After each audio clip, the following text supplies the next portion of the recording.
Welcome to Emancipated Studio. Welcome my uncle, Uncle Stu, the old man on the block. Oh, yeah, salute, salute, salute, salute. I just got to tell y'all, can y'all hear me out there tonight? I just want you to know I've been trying to work on this sound system, make it a little bit better, make it a little bit crispier. But before we get started, let me thank all of you. There's been so many people that has commented on the state of emergency video. So many people has commented on Von Bryant's video that both of these videos has literally taken off. And we have really hit a home run.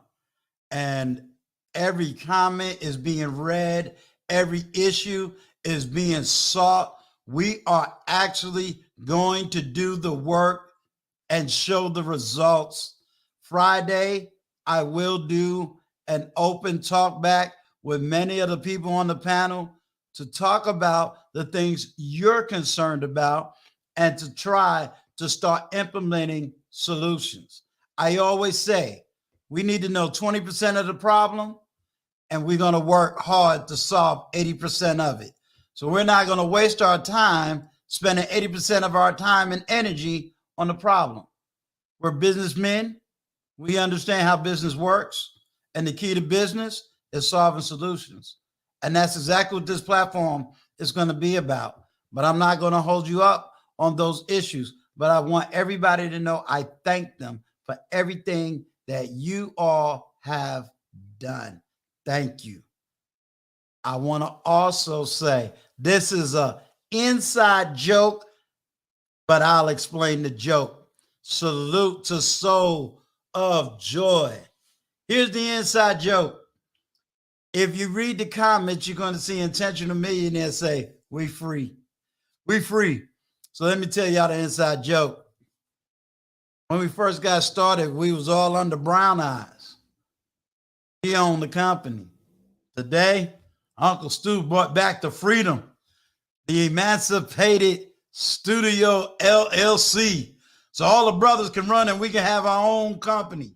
Hooah! But you know how it goes, gentlemen. Somehow Brown Eyes is going to take over the company. She's going to take over a part. But we're going to keep on fighting. We're going to keep on fighting. That's the inside joke. So let me introduce everybody that's in the chat that is here tonight. We got Frankie 757. I need to know where you at in the 757, sir. We also going to do a special for Soul of Joy. Look out for the video I'm going to drop about him. A lot of people say and talk about baby boomers, But do you know a historical figure when you see one? And Mr. Sound of Joy is a historical figure. And we're going to talk about that. My one and only, Vanita 16, holding it down for Uncle Stu in the economic administrative side. And she has been holding it down. She has been working with me, working with her, and we making things happen. So I want to thank my supporter who has been supporting me from the beginning. Salute to you. Thank you for the $2 super chat. Appreciate you. My other moderator, Big Bad Bull, is in the house. And then we got, now I'm going to tell y'all, Wally is in the house. Wally is now more than just a moderator, the talent agent.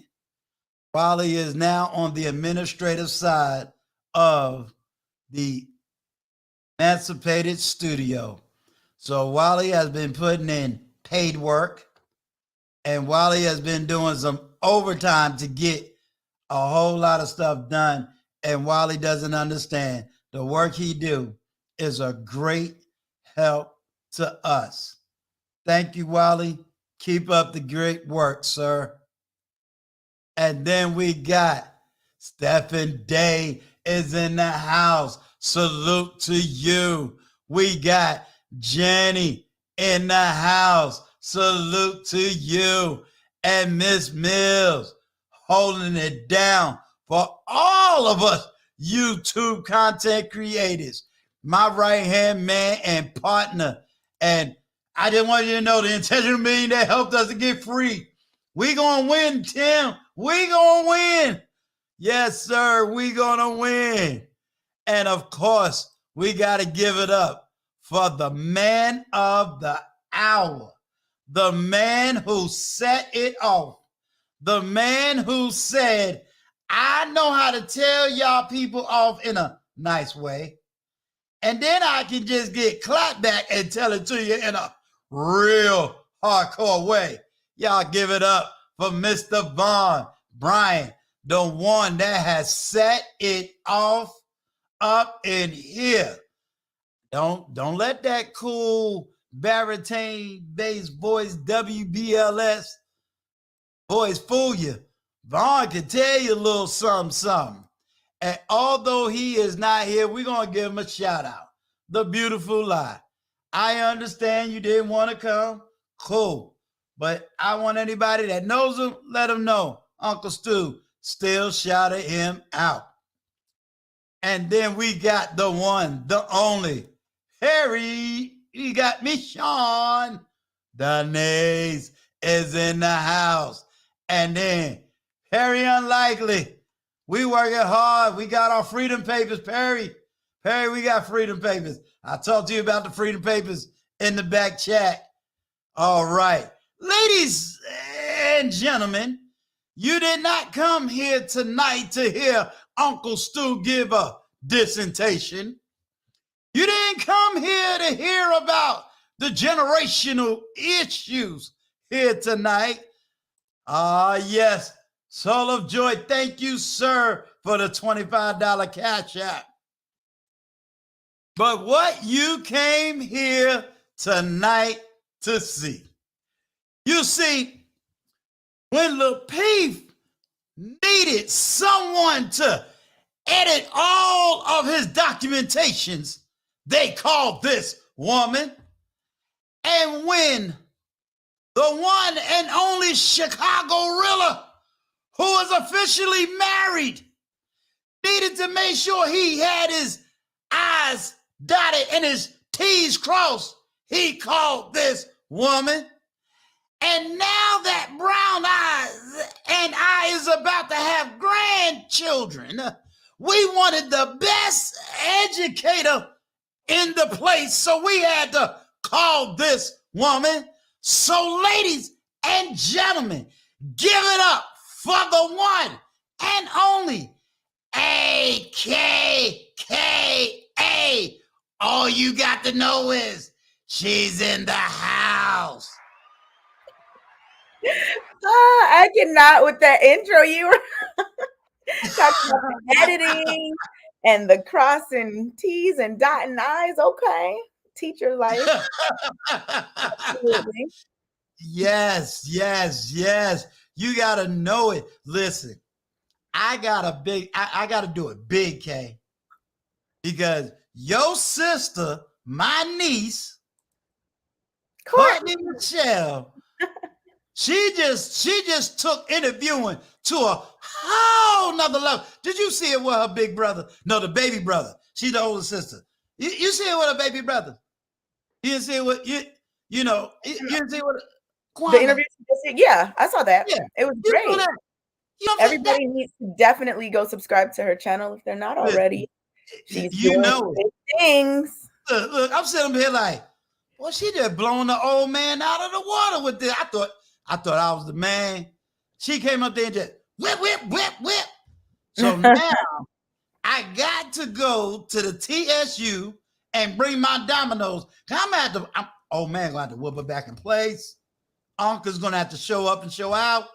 But I just want Courtney to know I love you. That interview was on fire. Yes. It was on fire. But she said I pulled a fast one on her because I didn't tell her I was coming here today. Oh, you didn't? No. All right. So brown eyes, make sure Courtney got the wrench. Please make sure she got that wrench. Because we've been fighting to forget you. I've been like, Kay, stop running, Kay. Stop running, Kay. I know. It's been a long time. We were supposed to do this a long time ago. Yeah, but I know when you got a lot of people don't know in the back channel, you got a life. You do have a job. And let's shout out. You got you a man, girl. Yeah. Yes. So you got to hold it down in too many different places. I tell you. So how is your day, Kay? My day is actually going really well. do you hear an echo on my end? No. Do y'all hear an echo? Your sister said a ring, ring, ring, ring. Now don't be choking on the platform now. Don't do it. Don't do it. Oh yeah, she's talking about Courtney will come up here and then we'll turn this whole show into Kay. When you gonna put a ring on it, Kay? Uh-oh. Courtney, she said she got a ring. She knows. She knows. Mm-hmm. Okay. I'm gonna keep letting people in the YouTube streets think I'm single, gonna die alone, or whatever they always say. Don't forget the dog. Right, buy a dog. First, I gotta get a dog. Right, you gotta get the dog. I have to just live my life out with the dog, I guess. I know that's right. And look, you got security. My boy, Dre Blanco is here in the house. Dre Blanco is my see. I'm trying to take him from Nelson Daly because they are two police officers, so they was partners. But Dre is also from New York, so he gonna have to represent two different places, GA and NY. But we had such a good conversation in the back. Yeah, it was awesome, and I want to now bring that conversation to the front. Okay. But here's the situation. One of the situations that I'm going to be dealing with later on, our illiteracy rate, especially amongst African American males. Now, I've gotten two different reports, so hopefully you can help me in this. I've gotten a report that one report says we are not able to read above the 5th grade reading level. Another report is saying that now it's even went further down to the 3rd grade reading level. Can you clarify, is it the 5th grade or is it the 3rd grade? So are you talking about are we talking about people who are now adult men, or are we talking about the situation in schools? let's go with what's going on now in schools, and then we can rise up to what's going on in the Okay. population. Okay. So, there are lots of inequities in education, as we know. Right. Um, reading the way that it's taught is very much sight word based, text rich environments situation. Mhm. Phonics is not as heavily focused on as I think that it should be.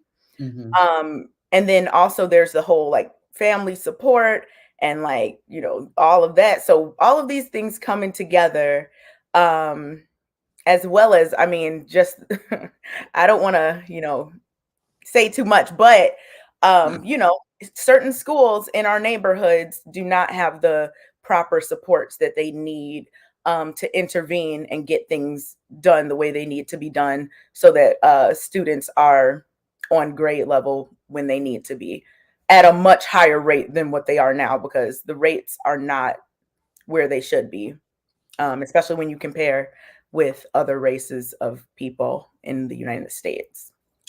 Are you free to, and I'm going to explain to people why I said this word. Are you free to maybe talk about some of the things you're seeing? That way, people have an understanding of what's really happening. Because if we know the problems, we may be able to really put our finger on it. While you're thinking about that, let me tell everybody real quickly. I have worked in the education system very heavily. Kay is an educator, and a lot of educators are not free to really talk about certain situations going on. So if she says she can't answer it, she is not escaping the question, protecting her job. And I'm going to make sure her job is protected. Thank you. Thank you.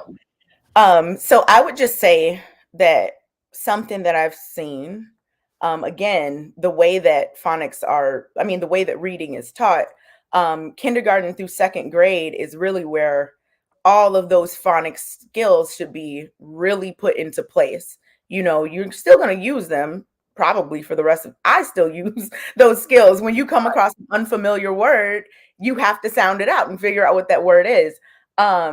But like I said, a lot of focus is on sight words. So being able to see the word and recognize it. So then you see it, you read it, and you read your sentence or your paragraph, whatever you're reading.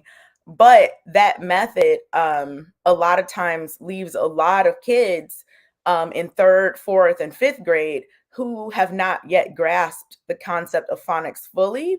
Mhm. So they can't sound out words as well as they should be able to at that point. So, as the texts get harder, as you get older, you end up falling further behind. So in kindergarten, first, second grade, sight words, you've memorized all your fry words, you've Mm. memorized these lists, you can read through them, you recognize them in the books that are on your grade level because a lot of those books use certain words, the easier texts. Right. Then you get to third, fourth, fifth grade, and there tends to be a drop. Um, in my observation, there's a drop in performance like after second grade, because some of those skills just aren't in place. And then, as a teacher, you are supposed to teach the curriculum, you're supposed to teach grade level content to your students. But then this is where a lot of teachers struggle, just in general, trying to teach this grade level content so that you can do what you're supposed to do and Mhm. also give them exposure to grade level content. But then there's all these gaps. So if you're teaching, I don't know, figurative language or something, but you have students who cannot read the passage, you got to go back and work on skills so that they'll be able to read what's in front of them. So it's kind of just like, you know, each year I feel like people get a little further behind if they're not up to where they need to be, especially in reading, because reading isn't taught, like the actual skill of decoding words, that's Mhm. not taught past maybe third grade. Like you're Right. not teaching reading after that. You're teaching different concepts related to reading, like comprehension, different things, other things, text structure, things like that. Just a bunch of different things. I'm talking about elementary age students. And of Right. course, as you get older, the texts become even harder. So again, if you were lacking some of those foundational skills, you're going to keep falling behind, and as you fall more behind, your confidence is going to be lower. You're going to hate reading because it's hard. Like a lot of times kids don't like things that are very difficult for them. Like they have to feel like there's a win, you know if you keep doing performing poorly on an activity in class, you're not going to like it. You're Right. eventually going Right. to be, and then that can turn into behavior issues, and then that's a whole other thing, because now a teacher might be trying to manage behavior issues. That's a chunk of your day. Then you're trying to deal with like the gaps in learning and trying to teach the grade level content. So, and then don't even get me started on like the whole social emotional aspect, and then community life, home life, just different things like that that also go into student achievement. Mhm. So yeah, like there's just a lot, and it's from just every angle. And I think teachers do the best they can. I think parents do the best they can. Um, I think sometimes though that some people look at school is the place for this to happen, right? Like Right. you're at school, so you should be, learning while you're at school. When you Right. come home, do your homework, go to bed, whatever. Right. But like my advice always to parents, of students that I have, is that you have to do stuff at home. Like you have to. There is no getting around it. I would say from preschool to at least eighth grade, you have to be like very heavily involved in your child's education if you want them to be successful. Honestly, it's one of the most, like it's a very accurate um I guess indicator of success at school is parent involvement. So, you know, all of these things have to be happening at the same time. And like I said, especially kindergarten, first grade, second grade, even third grade, really getting those reading skills to the point where students know how to use them when they're on their own. Because Right. sometimes I'll even have kids read to me, and sometimes they'll skip words. They'll just skip a word, or they'll say a word that looks like, like if it starts with a Y, they might say the word yellow just because they're familiar with Y being in front of yellow. So if you're doing those kinds of strategies and you're just kind of skipping words or reading things improperly because you're not sounding them out, you are going to miss a lot of the understanding. And then this ends up being a problem, because then the teacher sees you performing poorly, um, and might think like, oh, you don't get the concept, you don't get the objective. If we're talking about, I don't know, whatever, similes and metaphors, whatever, you're performing poorly, but it's not that you don't understand that concept, is that you're having a hard time reading. So you can't do it well because you don't even know what you just read. So that's one thing that teachers just have to do. You got to be on the lookout for all of those types of things. Not just jumping to they can't do it, or they don't understand this objective. I think a lot of the time for younger kids especially, it's a reading issue, like a not comprehension, but like actual Real decoding. reading. Yes. I'm gonna show this super chat and this other one, and I'm gonna go back to the reading because it's something I want you to speak to. Um, Freeman's Journal, appreciate the $10 super chat. He says, "Why are BCs graduating high school illiterate?" Wow, he's asking a lot of questions. Why aren't black teachers saying something instead of going along with the policy of social promotion? Salute, Uncle Stu. Freeman's Journal, I'm going to actually be the one to answer this, but I want Kate, if she can, to speak to it. I'm a little bit more freer, so I'm going to kind of speak to this. um Um, I can you mean, speak wait, oh, to you it? want to go first? No, you speak to it. Okay. Being you're still in the profession, I'm out the profession. I just speak it from a social political. standpoint. But you speak it, sure. So Let me teachers, get Miss Master Miko. I'm sorry. oh Let no, me go get ahead. him.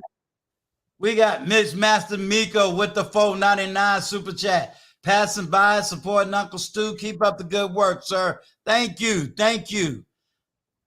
All right. Go ahead and speak to it, and then I'll speak to Lucchese. Okay. So yeah, because I like her question too. Yeah. So teachers do not create these policies at all. The policies for like, no child left behind and you got to promote them to the next grade regardless. Um Teachers don't come up with those things. So that's not really something that teachers have much control over. Um yeah. So there's only so much you can do as a teacher, and trust me, teachers absolutely talk about these things daily, voicing concerns about Mhm. all the things I just said, especially after COVID. Like, it's a whole different situation, and Black children have been disproportionately affected by it negatively. So, yeah, teachers are talking, definitely Can saying you stuff, definitely trying to do what we can, but we don't create those like policies. I right? think K-8, you can be held back in third grade and sixth grade, if I'm not mistaken. Third and sixth grade only. Um, and it's just like, we didn't come up with that rule. Can you speak to, because you're I don't think a lot of people understand this. So can you speak to your job actually being connected to that student's performance? Meaning, if a certain number of students, let's say in your class, doesn't move up, literally lose your job. So teachers, in my experience, in my observation, from what I And I know, don't know if that, I know that's state to state issue, not like a national problem. yeah, I I don't mean, know if it's in your state. I mean, I don't really think people are getting fired like that about, student performance. Um, Mhm. Now, if you're just not performing as a teacher, like if they are observing you, you're sitting at your desk on the phone and you're just not teaching, then Right. yeah. But like usually, let's say if a whole class is doing poorly, like the majority of a class, and this is like pre-COVID talk, because post-COVID, I think that there's a little more understanding of the situation that we're in. Some Mhm. kids literally didn't go to school for like 2 years, like not a login, nothing. So like there are situations where people are just behind because of that. Um, but yeah, if you're just not teaching, then that's a different issue. But if admin sees that you are like the whole class or a lot of the class, I guess, is performing poorly on different assessments used to measure performance, there will probably be some kind of action plan for remediation, making Mhm. sure you have some kind of small group situation going on so that you can work with the kids that have more need, and then also work with the higher kids, the ones that perform at a higher level, to push them even further. Because I know sometimes those high level kids can fall through the cracks because sometimes teachers are Big just so time. happy that they know what's going on. It's just like, okay, cool. All right, you got it. Now let me go help the kids who just don't know what's going on at all. Right. So yeah, just making sure that there's a plan in order so that every academic level of student is being pushed forward, and you realizing their, I guess, potential. Let me explain something to the chat. Kay used the word action plan. In the school system, when a teacher is kind of falling behind, and I don't even want to say falling behind because action plans is given even to new teachers.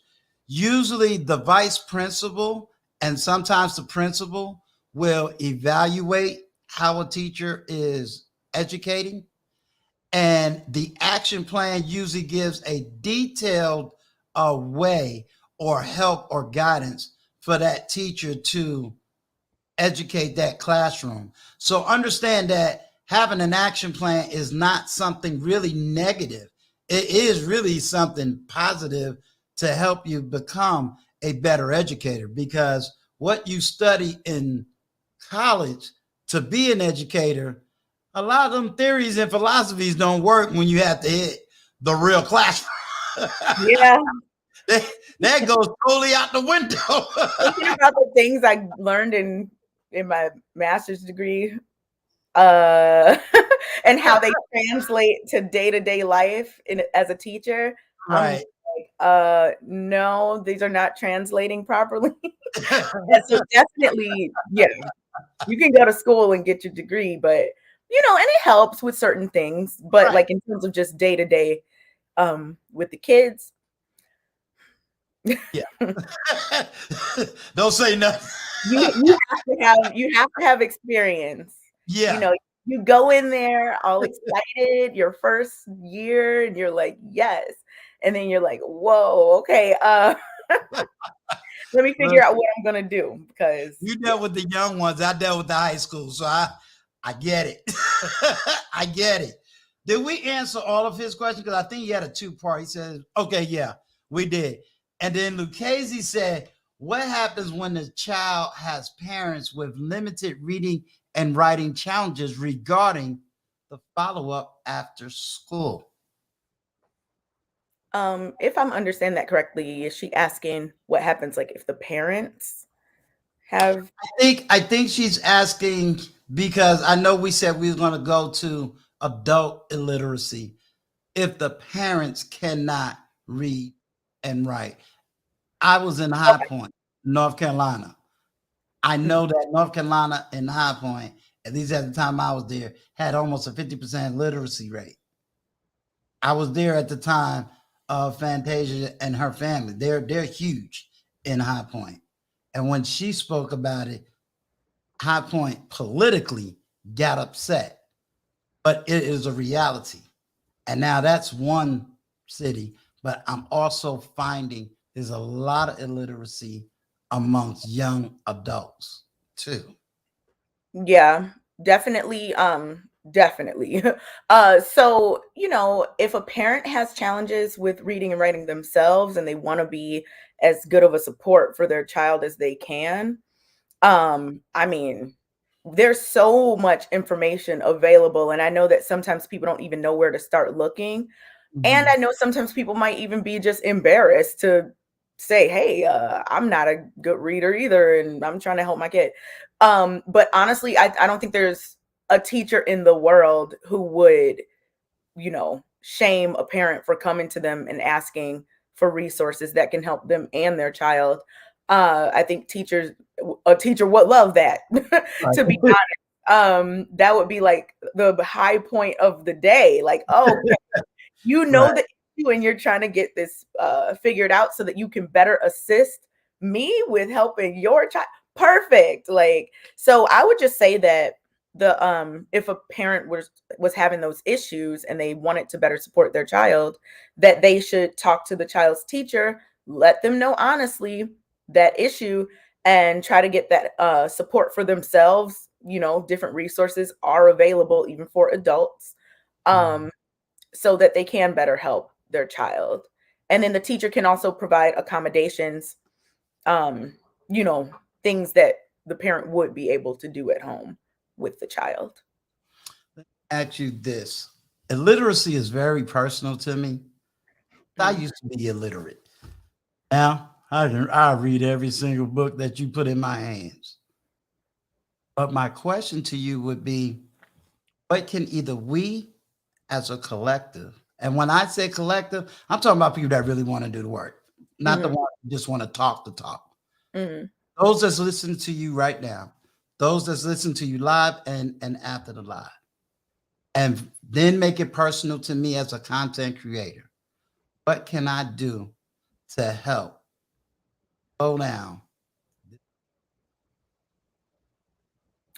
I'm gonna You say within schools, because Whatever you said at the end of that was silent. Like the sound went off for a few seconds. You said, "What can I do to slow what down can I something?" do to either help slow down illiteracy?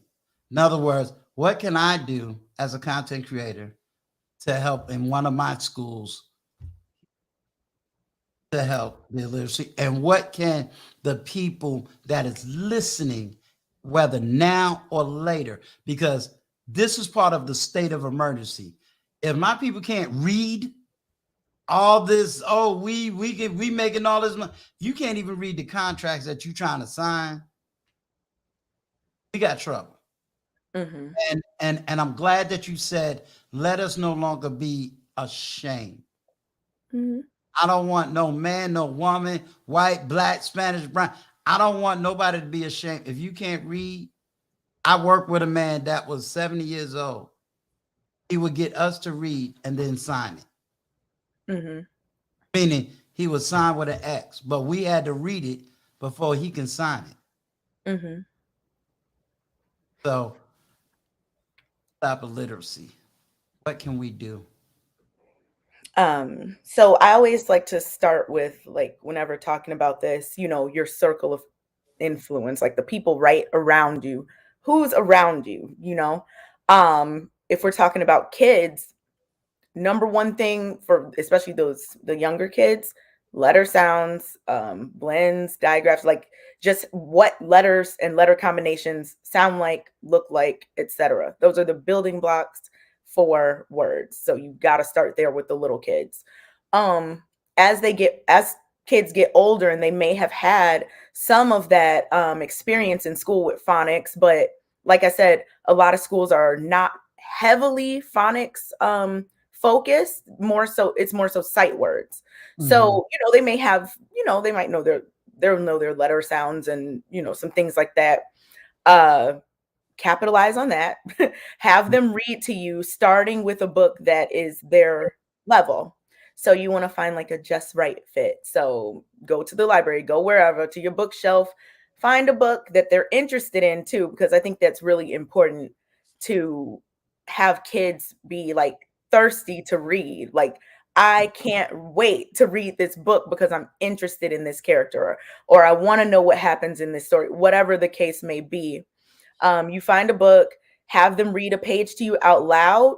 If they're making more than like 5 mistakes, the book is probably a little bit too difficult for them. Scale it back. And there's no shame in doing that. Like, even with kids, I noticed that sometimes they want to get the biggest book. And I'm just like, you're not about to read Harry Potter right now. And we always let them get whatever book they want. If you want to get Harry Potter, fine. But in terms of just assessing their skill level, you want to start with books that are a good fit for them, and have them read and keep reading. You have to read more to become a fluent reader.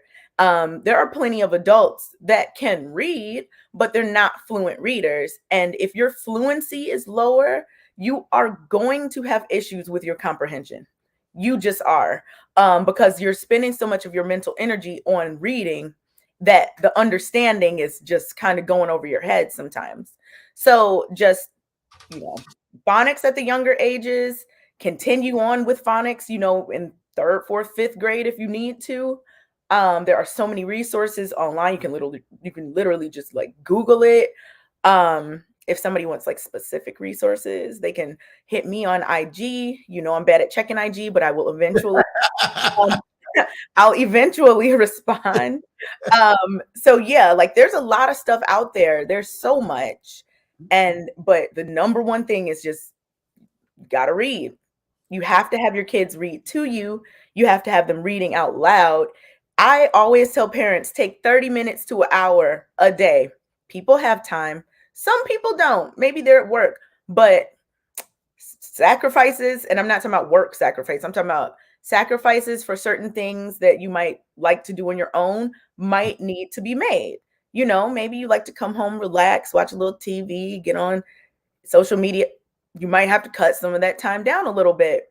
But I always say 30 minutes to an hour, especially depending on the age level of the kid. If it's a kindergartner, you're probably not going to be reading with them for an hour. But adjust according to age. But just reading more. It's That's good. what you got to do. And asking questions about what they're reading. If they get stuck on a word, have them sound it out, help them sound it out, so that they can have that skill, so that it'll just be second nature.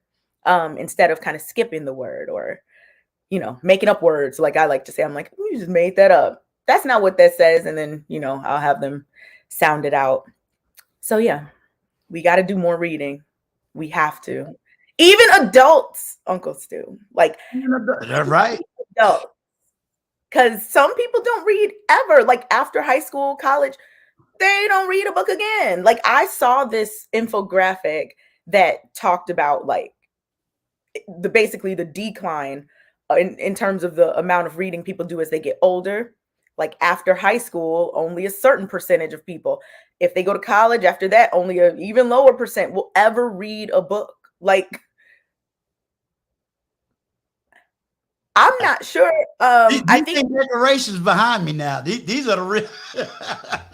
you know, I think it's because I think a lot of people just end up hating reading because either they are not exposed to reading materials that are relevant or interesting to them, Mhm. or they weren't good at it in school. So if you didn't want to read when you were at school, what makes you think you're going to be 28 years old reading? You're going to just say, forget it. I don't even have to really do it now. You'll read, timelines on social media or read like something small here and there. But in terms of a book from cover to cover, that's not happening a lot for a lot of adults. And we got to get back to that place where more people are interested in reading. Because if you have that love for reading, you can then pass that to your kids. My parents always loved reading, and that's why I have always liked to read. So, What I'm gonna do is I'm gonna have you answer Mr. Richardson. Thank you for the $10 super chat. And it says, Kay, what do you think about homeschooling? My wife homeschools both of the boys. One is a JD now, and the other one is IT specialist. Then after you answer this question, we're gonna go on and show everybody a different K hat. K the educator. so I think homeschooling is a great idea. That would be like ideal for me. Like, if when I have a child, I would love to homeschool them. I think it's great as long as you're really, really doing it. You're really on top of it. You're making sure that you are meeting all the, grade level stuff and everything like that. I think homeschooling is a really good option. The argument that I hear against it is the socialization aspect. But I mean, if you think about it, there's a lot of other ways kids can socialize outside of school. There's sports teams and like park district things, and there's other places where your kids can socialize with other children. Right. But I think it's a great idea, especially if you're going to do it with full, efficacy. I tell you, Kay, if anybody knows anything about conflict,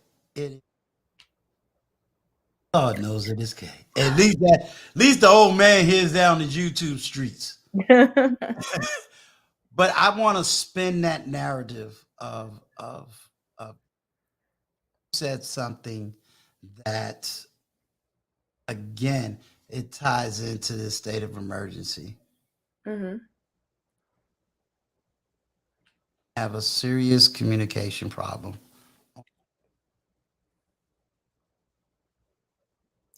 I can't hear you.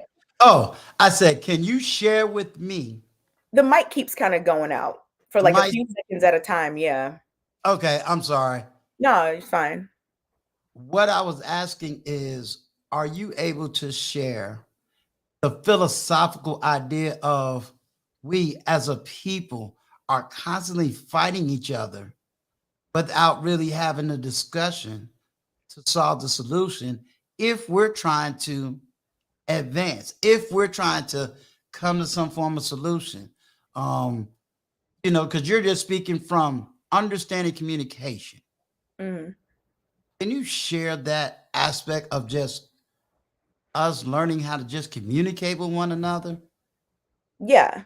So, in terms of Black people specifically, I think that we need to understand first that we are not each other's enemies. Like, Men are not women's enemies. Women are not men's enemies. Honestly, black I gotta give you a clap on that that one. you're just not. I will forever say that black women are black men's biggest allies.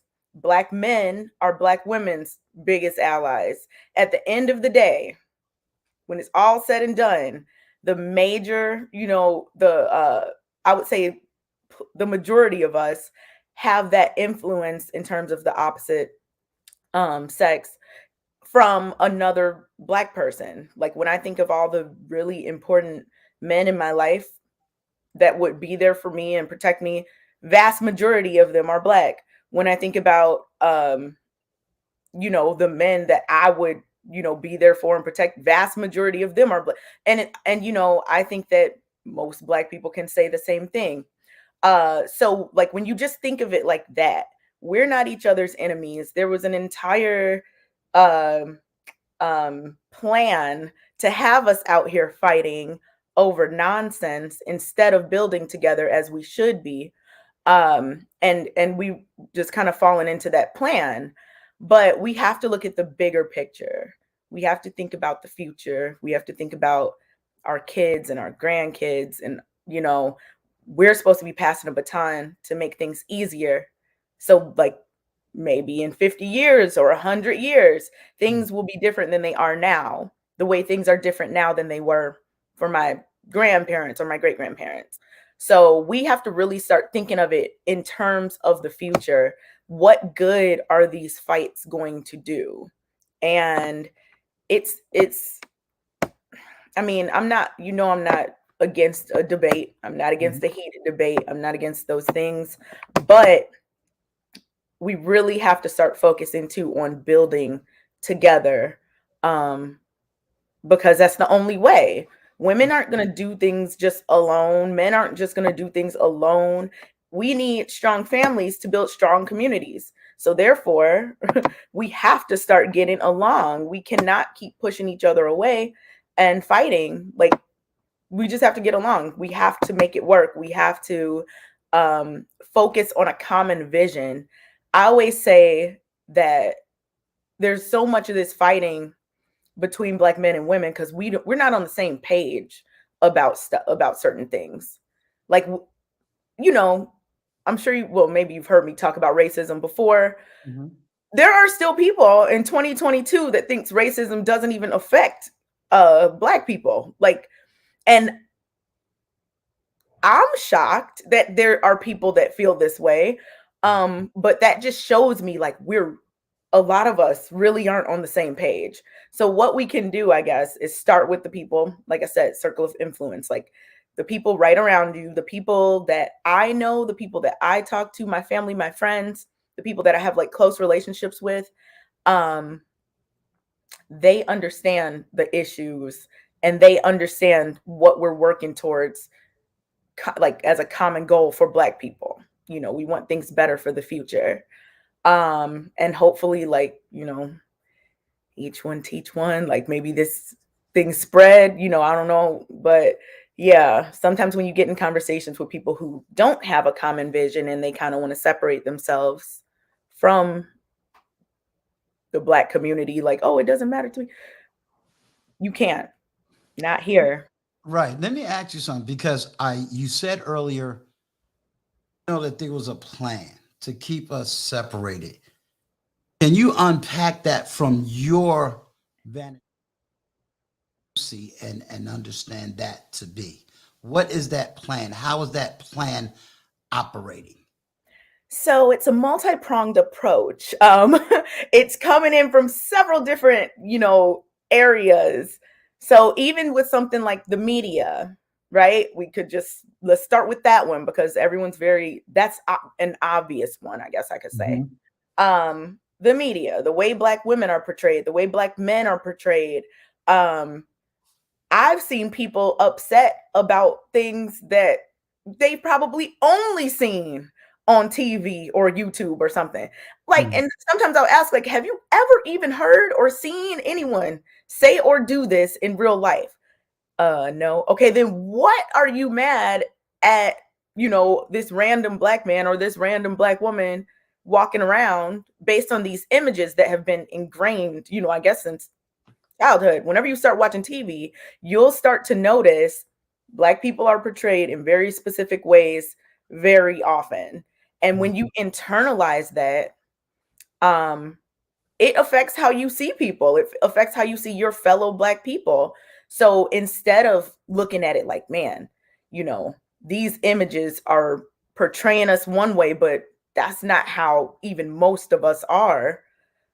People internalize it and they look at, black men a certain way, or they look at black women a certain way. And we just got to be more cognizant about that. Then other part of the plan, just black family structure.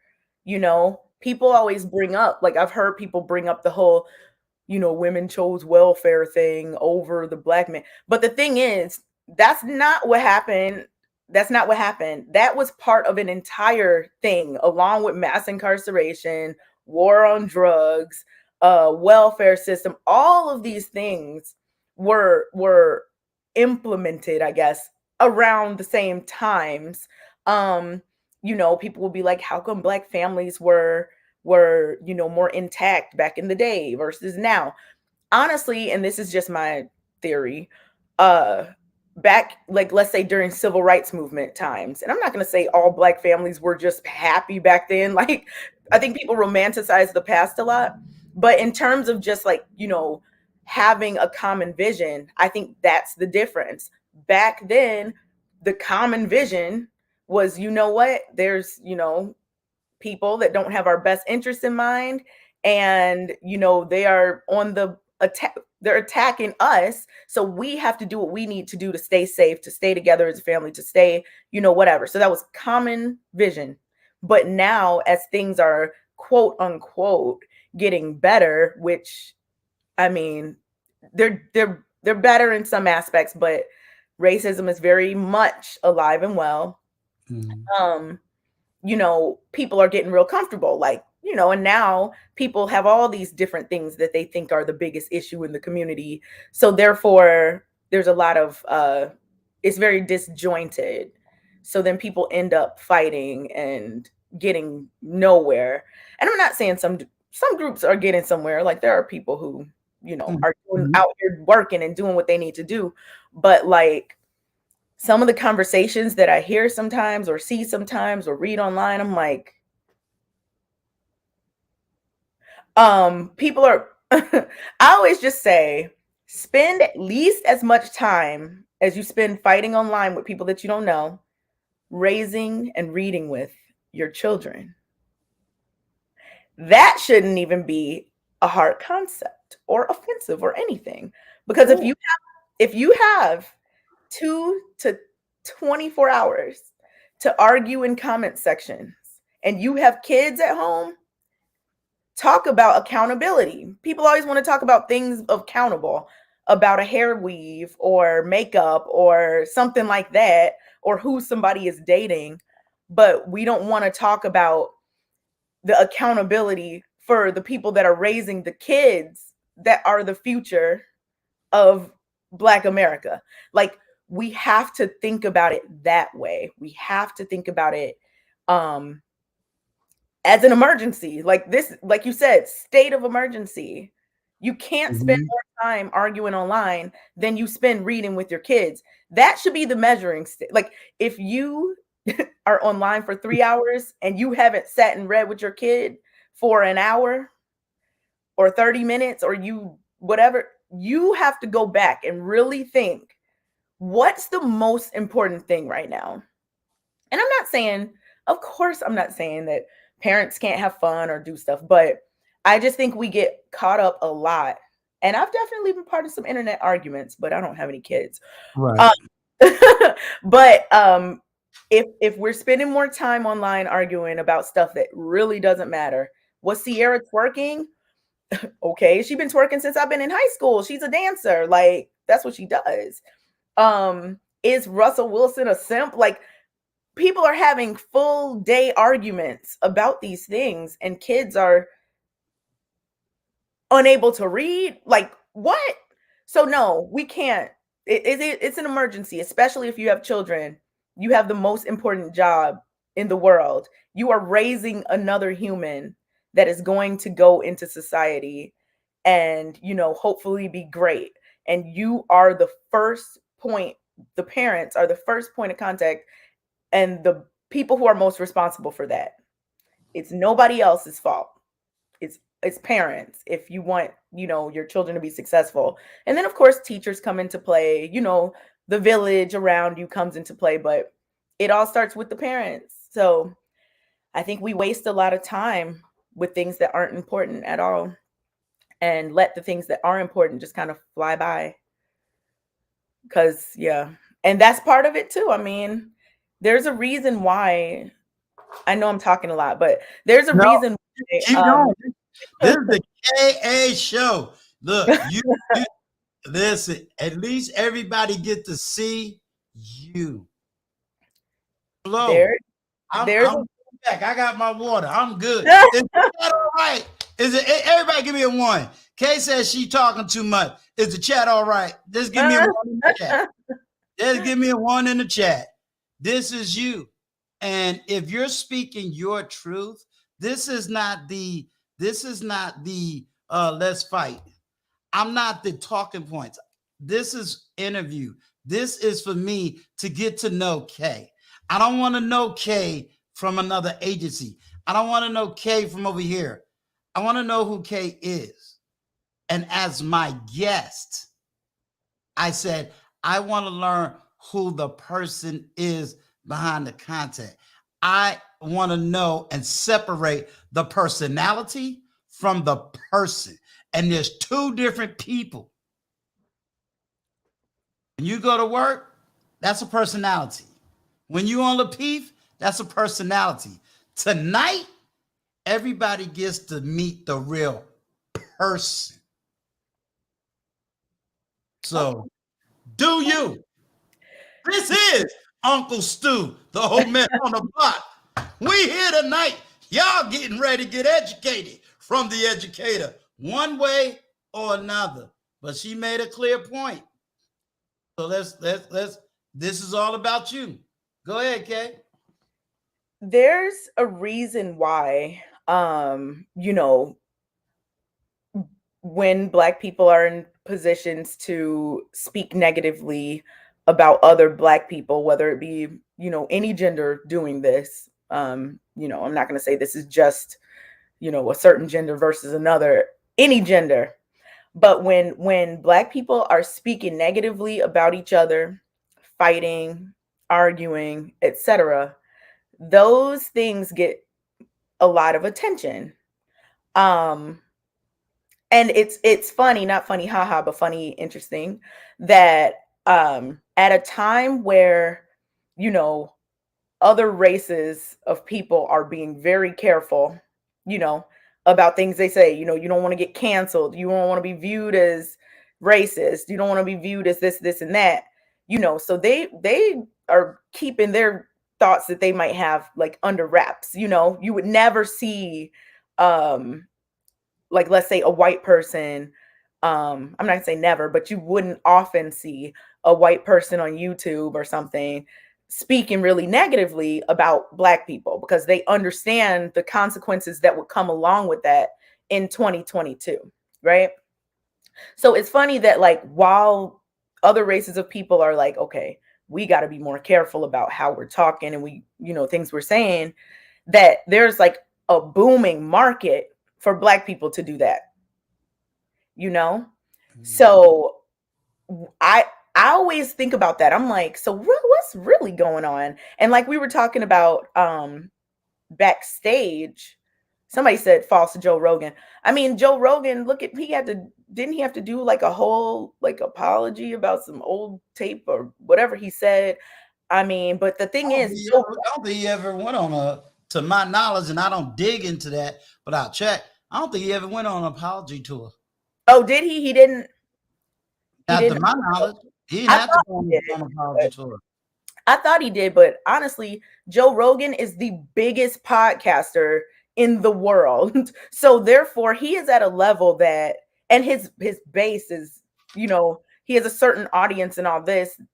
He is at a level where certain things he is going to get away with, whereas somebody who might not be a podcaster that's as big as him, um might not be getting away with certain stuff. And I don't think Joe Rogan is even, I don't think he's a racist. He absolutely shouldn't be saying the N-word, and I don't really watch his content like that, but like just from what I know, I don't think he's like, I don't know. The I don't hardcore, really, yeah. but but yeah, I just think there's too much there's a huge market for Black people to denigrate each other, and I think we have to stop.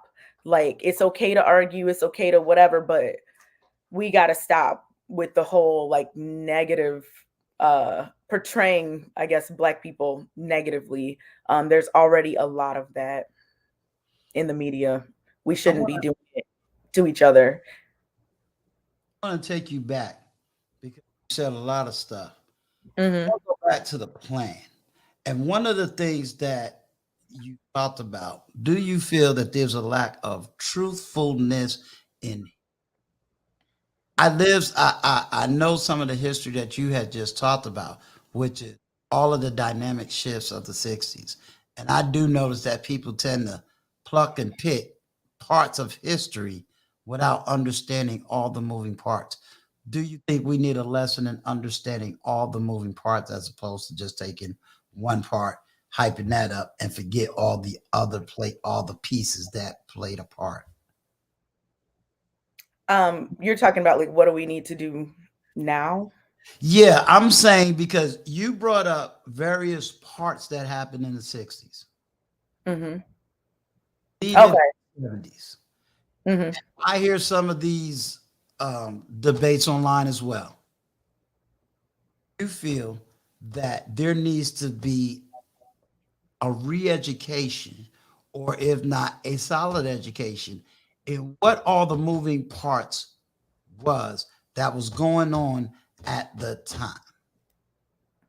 Yeah, I definitely think that everyone can't do everything. Like, I understand that fully. I think we need to, all play a role though. I think that people do need to educate themselves on why certain things are the way they are now. There's a reason why the wealth gap is so huge between, let's say, white Americans and Black Americans. There's a reason, because for a long time Black people were not getting loans for homes, and especially not in certain places. So while a white family was able to buy that house for $20,000 in 19 whatever, and kept it and pass it down, now your great great grandkid has an asset worth 300, 400, 500, however much money. um Mhm. so like those things play a huge role. Talking about schools being funded by property taxes, that, how some people don't think that's racist, like, considering the wealth gap situation and the poverty situation. Like, we don't see how that's directly affecting the educational outcomes of Black children. I think that some people say these things are excuses. Oh my goodness, it's the victim Olympics and all of these things. But honestly, it's not. We have to understand where we came from to know where we're going. You can't just haphazardly start doing stuff without understanding why the things are the way they are now. I think that would build a more solid foundation. So to speak more to your question about, what should we do, or how are we gonna kind of address those different things, I think people have to find the thing they're interested in and learn more about it. Like, education is my thing. Mhm. So, Mhm. I am well versed about why the educational outcomes for Black children are not up to par in terms of, the educational outcomes for white children in this country, Right. or Asian children, or, other races of children. So that's my thing. I'll talk about that whenever I get an opportunity to. If you're into real estate, really look at, every single industry you can think of, there is some racist origin somewhere down the line for Right. why things are the way they are. Like even if we look at um like I know more black people are going to college now. I think black males are on a college decline. I think if I'm not mistaken.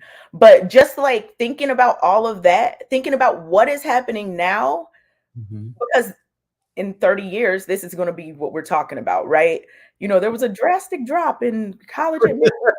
It's always, right now is going to be the past at some point.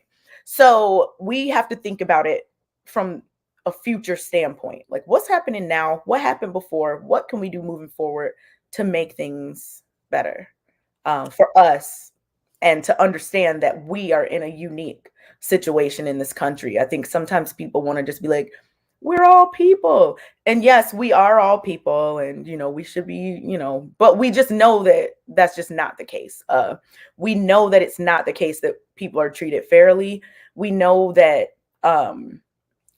being like, if people just see you walk in the door, if you don't even have to see you, if your name sounds black, you are less likely to get a call back for an interview if it just sounds like a black person.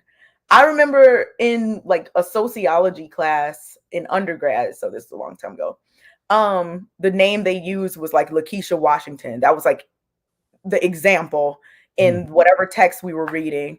And I was like, that is terrible. Like you just see somebody with a name and you're like, yeah, probably not them. And then when you just think about how many different industries and places where this is happening, it's a big deal. So we cannot go on acting like these things aren't happening. If you just live your life, then you can, overcome all this stuff. It's like, sure, you can make it, you can be rich, you can have a successful career, you can do all these things. But again, we have to think about the future. We have to think about the future. We have to think about how to create more opportunities for each other so that we're not waiting for someone else to create those opportunities for us, because they don't really have the system is not broken. This is how the system is supposed to work. The system is messed up, but this Right. is how it's supposed to work. So it's probably not going to stop working this way anytime soon. So what we can do is, like I said, more black people need to become teachers. More black people need to just, every industry, everything, more black people. We just need more. And that way we can set it up so that in the future, our kids and grandkids have that social structure. Let me ask you this, because of all of on narratives and offline narratives, because I do talk to kids in their 20s. So I'm dealing with the 20 somethings. I deal offline with the 30 somethings. And I'm definitely dealing with it right here. And part of that system and part of that narrative, one, how do we fix the family court system? The reason I know about that family because I've been through it. Not as hard or as harsh as many other men has been through it, but I do acknowledge it. Hmm.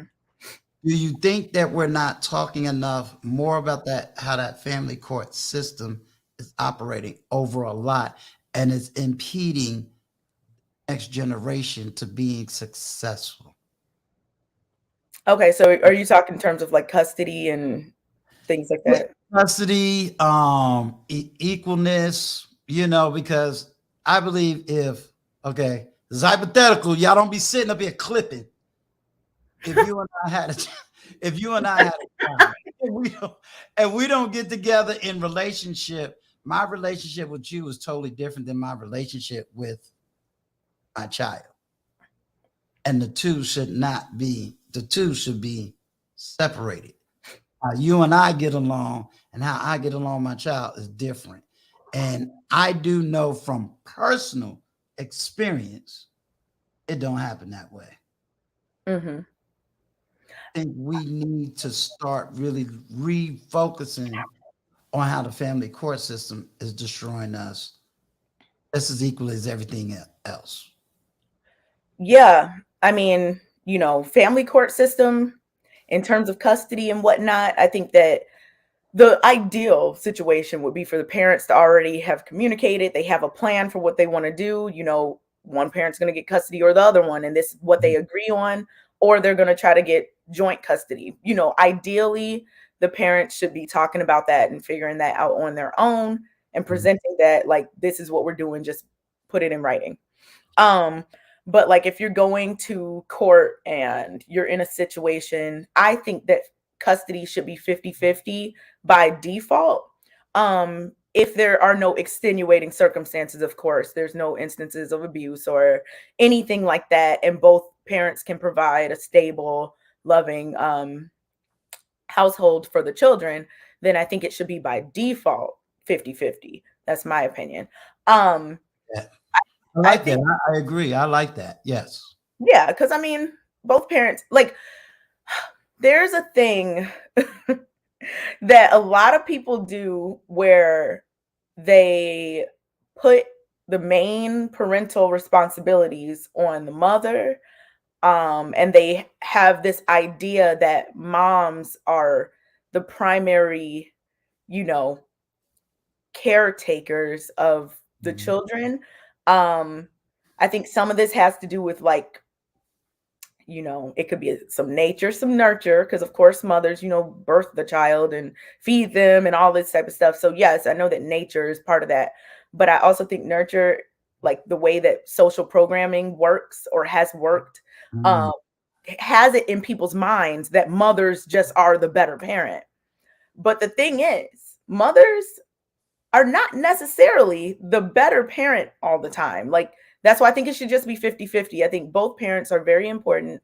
Um, Ideally, you want to, have both parents in the same house, but stuff happens. So if you can, I would say joint custody would be really good, especially if the two parents could live close enough to each other so that the kids are going to the same school, like, so that there's not a lot of disruption in the children's lives, because in these situations, men and women sometimes do things despite the other parent and all this stuff, and then the kid just ends up losing.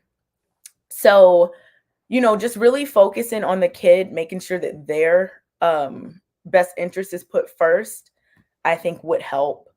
um and also, before it even gets to that point, I think that people really need to be responsible with their reproduction.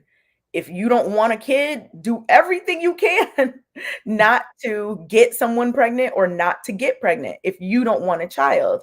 If you don't take somebody seriously, I mean, at a certain age, you have to wonder, okay, why are you even having any type of intimate relationships with them? But if you're still out here doing that, living that life, you really have to be careful, because you can end up in a situation raising a child with someone that you hardly even know. And then you complain about the courts and everything else, or complain about your baby's mom, complain about your baby's dad. But that's the person that you chose to be your baby's mom or baby's dad. So I think that just being smart about it. Of course, there will always be instances where stuff just happens. People were trying really hard, and something, they got pregnant anyway, or they got somebody pregnant anyway, of course. But I think a lot of times when people get pregnant, there were um neither party insisted on any forms of prevention. And I think that it all starts there. Like, you can absolutely control that. Hey, for somebody that told me in the back chat, I'm liberal. That was a very conservative answer. I just want you to know that. Just want No, you to know I that. mean, not only, I mean, I don't think that's conservative. I think that that's actually just a more sense a way to move that's more Central. sensible. Okay. I You want know, to go back to I want you to touch on that because you said something and I don't think a lot of people and I'll be the first one to say I was very surprised at your answer. Your answer was not every mother in theory is a good mother. That goes against the norm. That goes against a whole lot of arguments, not only on YouTube, way off of YouTube. I was that single parent. I know what it's like to be a single parent. I've been through the court system. I fought for my daughter. Today, nobody can tell me sugar, honey, iced tea because that young child is earning a master's degree. So, any woman that try to step to me, this ain't what you want. This is not what you want. But when I did get the legal rights, full custody of her, I have to admit, if I couldn't prove her mother mentally unstable, I may not have gotten her. One, because she's a girl. Two, because of how the system was set up. Now, of course, I'm going back 20, really 27, but 20 years. Mm-hmm. End up getting her. Here I'm in a situation, not me personally, but I do understand the pain and the arguments that a lot of men, especially in the manosphere, is giving, Mm-hmm. talking about these court situations. Mm-hmm. So to hear you say that to me, it gives a lot. It says a lot. Says a lot. I think dads are just so important. Moms are so important. I don't think that a gender will determine who automatically is a better parent. I think that a lot of things go into who's the better parent or who's the more fit parent to raise a child if we're talking about sole custody. Um, I think that, you know, in those, you know, one person's going to be have sole custody or whatever. In those situations, I don't think that, I mean, and technically it's not by default, but you know, it was explained to me in a way that made sense. You know how there's not like a direct rule that says black men are going to be punished at a higher rate for same crime. Like there's no law that says that, but we know how they work. Don't let the lead attorney come flying up in this. He just got finished talking about that. Don't let him come flying up in here, Kay.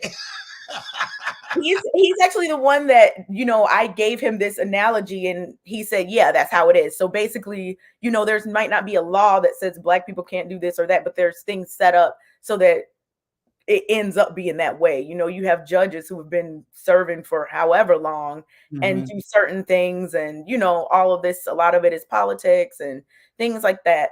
So yeah, I think that, you know, a lot of there are a lot of factors to determine who's the more suitable parent for a child to go to, and it shouldn't be based solely on gender ever. Like a lot of things have to be taken into account. I'm gonna ask you this last question because I'm not gonna hold your whole night up. Um, you know, this brother right here made our state of emergency go. Mhm. So I'm gonna do this on a public thing. I am now fighting for to do this same argument and the same platform that we had.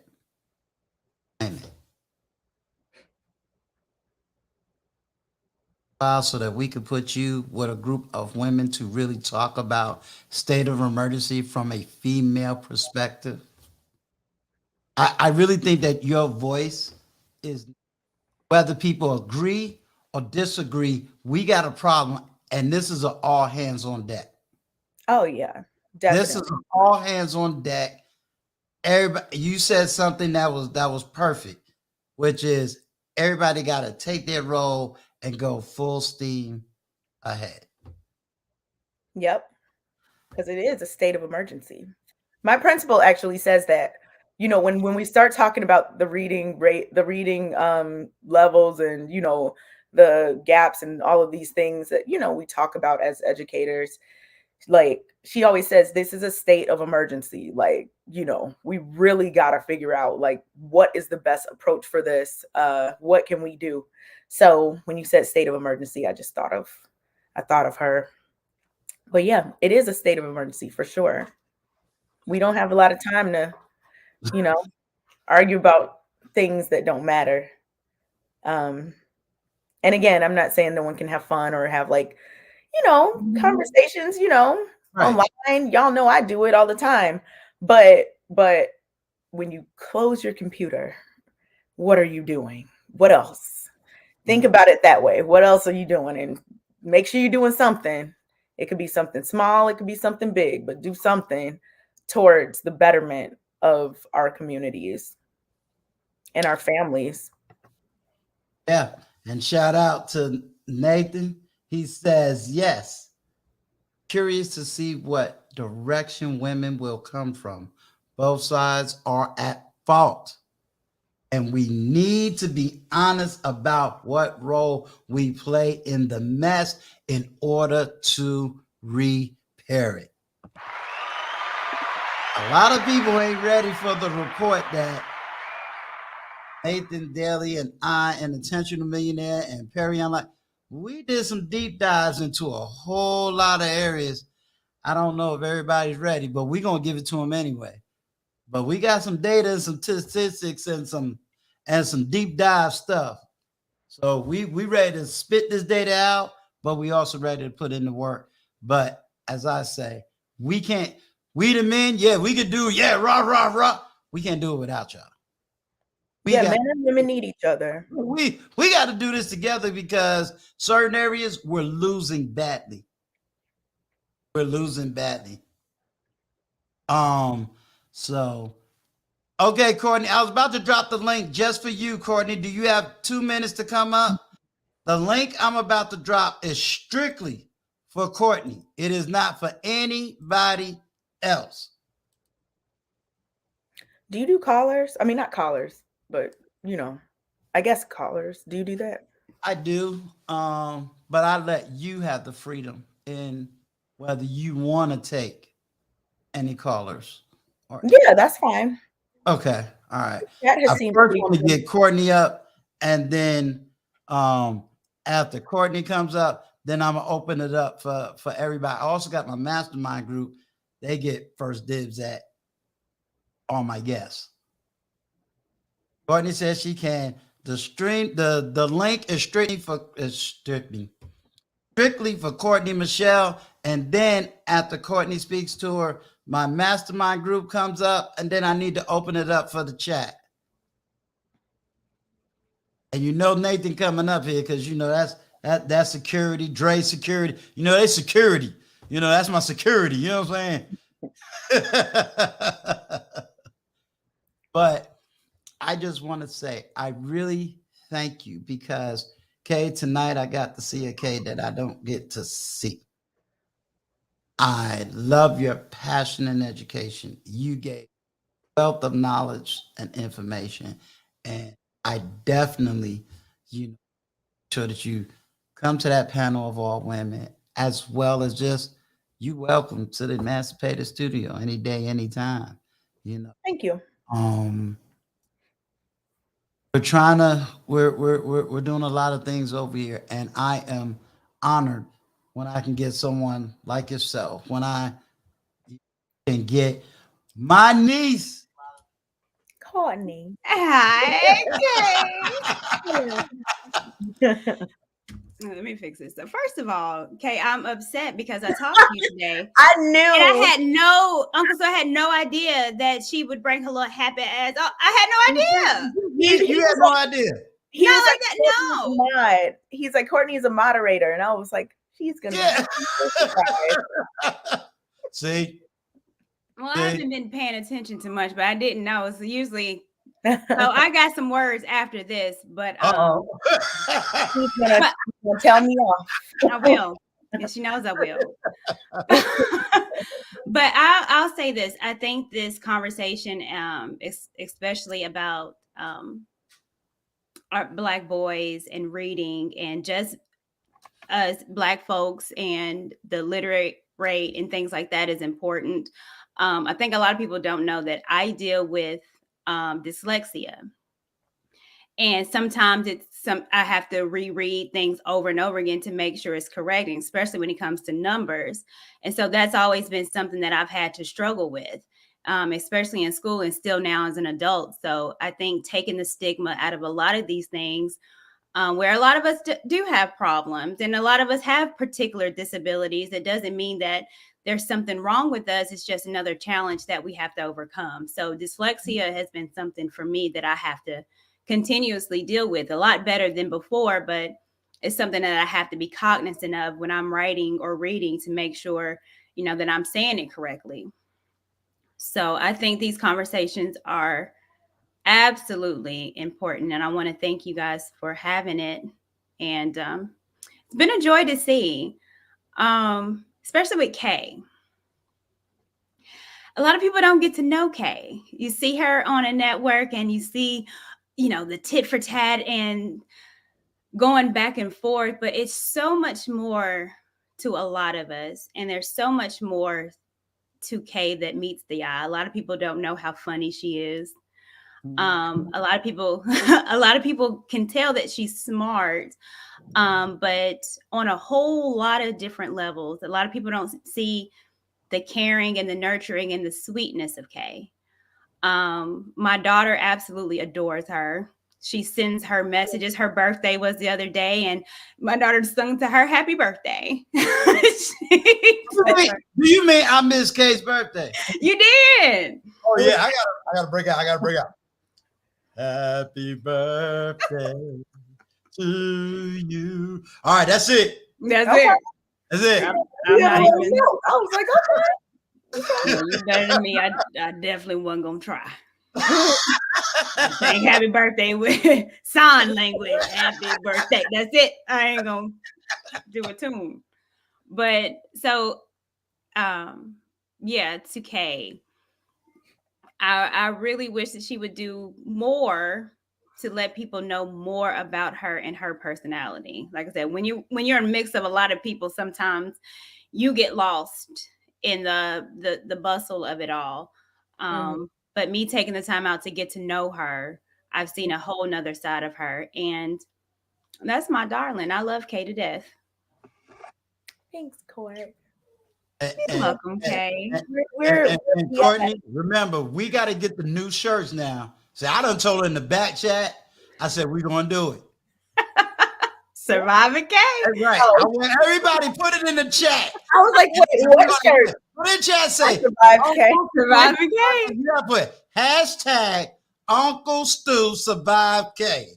Mm-hmm. Really easy to survive. Like, all you got to do is not say that your opinions are facts. That's the key. So anyone looking to survive, no fake statistics that you just made up, and no saying that your opinion is a fact or applicable to everyone. That's it. That's right. Those are the three keys to surviving. So now I do have a question for Kay. Okay. So I've talked to Kay a lot about this as far as a lot of pushback that we might get, but especially Kay. Out of everyone out on the show, Kay gets the most comments that are not positive. Mm-hmm. It's a whirlwind. She gets the most, like, the reaction videos and things like that are not positive. But yet it seems she keeps on going, and it's like nothing phases her. And so I want to know, Kay, when you do get pushbacks or those comments, like you said before, a lot of people don't know that you are engaged. But when people say she's just gonna die alone with a dog and things like that, like, how are you able to deal with some of the negativity that comes with being on a platform and being opinionated when your opinion sometimes doesn't match the masses that watch us?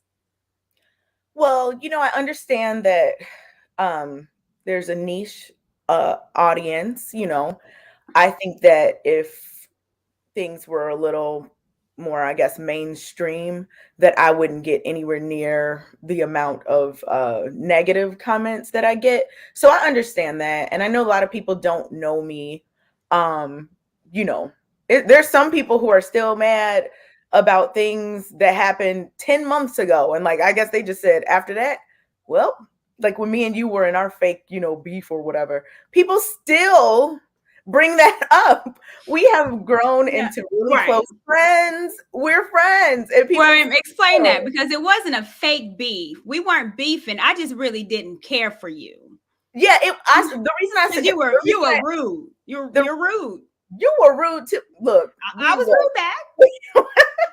We were rude and to each other. the reason I said fake beef is because we didn't even know each other. It was just Yeah. that's what I'm saying. It was just like, and literally the day we talked, we were cool. The Yeah. day, like Yeah. as soon as Uncle we had a Stu. conversation, we were cool. So like, it's just funny. Like when people bring up things or they don't like me for whatever, I always just be like, okay, like because I don't have these problems in real In life. real life. Now, if in real life people were like, oh, you're just this type of person, and oh my goodness, then I would question it and say, you know what, I need to take a look at myself. Maybe something is wrong with Maybe you. something's wrong, but I've always been a person that people have liked. I've never like had this issue. So sometimes seeing those comments or videos, I'm like, what? And it's funny because I always ask people, so like, what do you disagree with that I said? I'm sure you've seen me ask it a million times, like in the group. What do you do? Because people will be like, I don't agree with Cave all the time, but this time, and I'm like, well, what do you usually disagree with? And then it's either something I never said that they might assume that I would say, or they'll be like, I don't have time to do this with you right now. My thing is, it's not that people are going to always agree. I know people might disagree with things, but where in life are you never going to disagree with somebody? And why does that warrant you to like hate them? Like I don't understand. So it's as long as it's nothing like too out of pocket, I don't You're mind. fine. It's whatever because I understand the audience. I understand the corner like a I mean not Facebook, the corner of YouTube that we're on. So Yeah. Well, I can admit that I was having, that was something that I had to deal with the comments and the reaction videos and things like that. But I don't know if you know, Kay, but dealing with that, I kind of looked up to you. And I was like, man, she can handle a lot and then still smile, still, I don't know personally, if you're at home punching the wall sometimes, yeah, but you never seem to let some of this stuff phase you. So I'm like, man, if Kay can do it, I can. So you've been an and you have inspiration. been. I You think I'm doing it. I think so. yeah, you've definitely like become much like less affected and phased by comments, and I think that Yeah. that's a good thing, because I Yeah. mean these people don't know you at all. Listen. uh so I always just try to remember that they've never spoken to me ever. Yeah.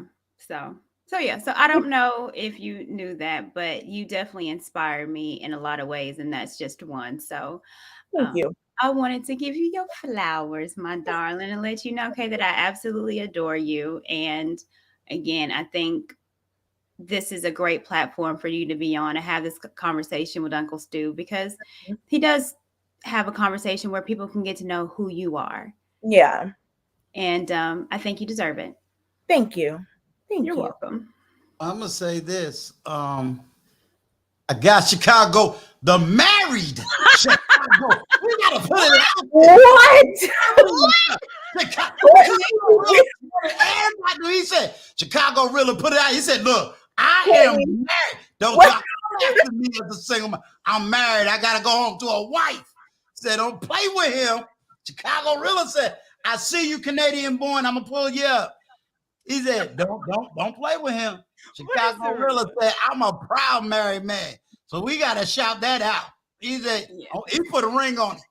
He put a ring on it. But I also want to say to both of you, this was the whole key of my platform because I wanted to separate personalities from the person, separate company, the whatever from what's going on. So my whole attitude is I wanted people to hear from Kay herself. I know what it's like to be an educator. I know what it's like to be a podcaster. I know what it's like to have a public life. And then you want to have your private life and people trying to judge you on such. I definitely understand it. Definitely understand it. So I just want you to know, you to how proud I am.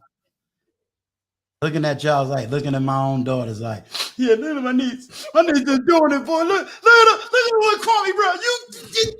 Yeah, I'm calling Nathan. Nathan, you see my niece? Look. Yeah, I'm up here getting upset because I can't get in the chat. I'm frustrated. Like, what? I can't get. Oh, this ain't gonna happen. But she did her thing, and I was so proud of her. And tonight, Kay, you did your thing.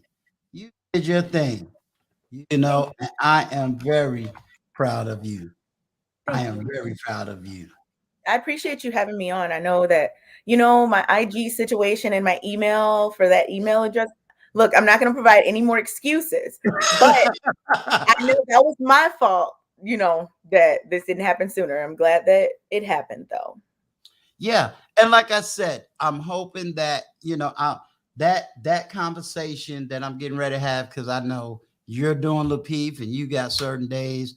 I know according to Michelle, she got her show and she's doing, so, and then the real Nathan, he doing, and so the women I'm trying to get to put it together, I'm trying to hit like all of the areas where it's like, okay, I covered the baby boomer, I covered the Gen X, I covered 2 different levels of the millennials, and just let y'all rock out. I don't want to call out who I want to be the moderator of that show because I think all the men agreed we're going to do it on this platform. However, one thing we're not going to do is, okay, we're not going to moderate it. Uncle Stu is just going to give his little hi, y'all, shoot chat, and then I'm going back underneath, and just let y'all 2 rock out. Sounds good? Yeah. Well, I'm here for you. I don't know who's all going to be on there as far as with the state of emergency, especially if you're wanting women, but I'm always available for you, Uncle Stu, for sure. Okay. Right now, I've spoken to TJ in the back channel that I'm telling y'all to. And I don't know. I don't want to put Nathan on the on the spot. I'll put him on the spot. Nathan Daly will be there. Who else do you need me to put on the spot? Chicago Rilla and who else? He will be there too. We was trying to get it where we're trying to get Suzette Speak to be in his place, but I don't know, man. Nathan took it to another level. It was like, heck, all I did was sit back and be quiet and chill. So we just need like that one female moderator. And then I would say if we can get about 5, 6, 7 different, different people, then yeah, we'll be good. We'll definitely be good. Chicago, look, we're gonna call out. Let me get Canadian Born up here. Then I'm gonna do this. Ladies, y'all make sure y'all call out Chicago. He was hanging out with his wife when we was having a state of emergency. I made sure I put it in the IG. So he gotta show up Friday and talk to these, what do you call them young people? Them young bucks, yeah. That's his new name. Bucks. Yeah, he gotta come talk to the young bucks Friday. So Chicago Rilla, we letting you know Friday, sir. We want to see you. But yeah, I'll definitely get with y'all on the back channel. But it should be like YouTube, TA.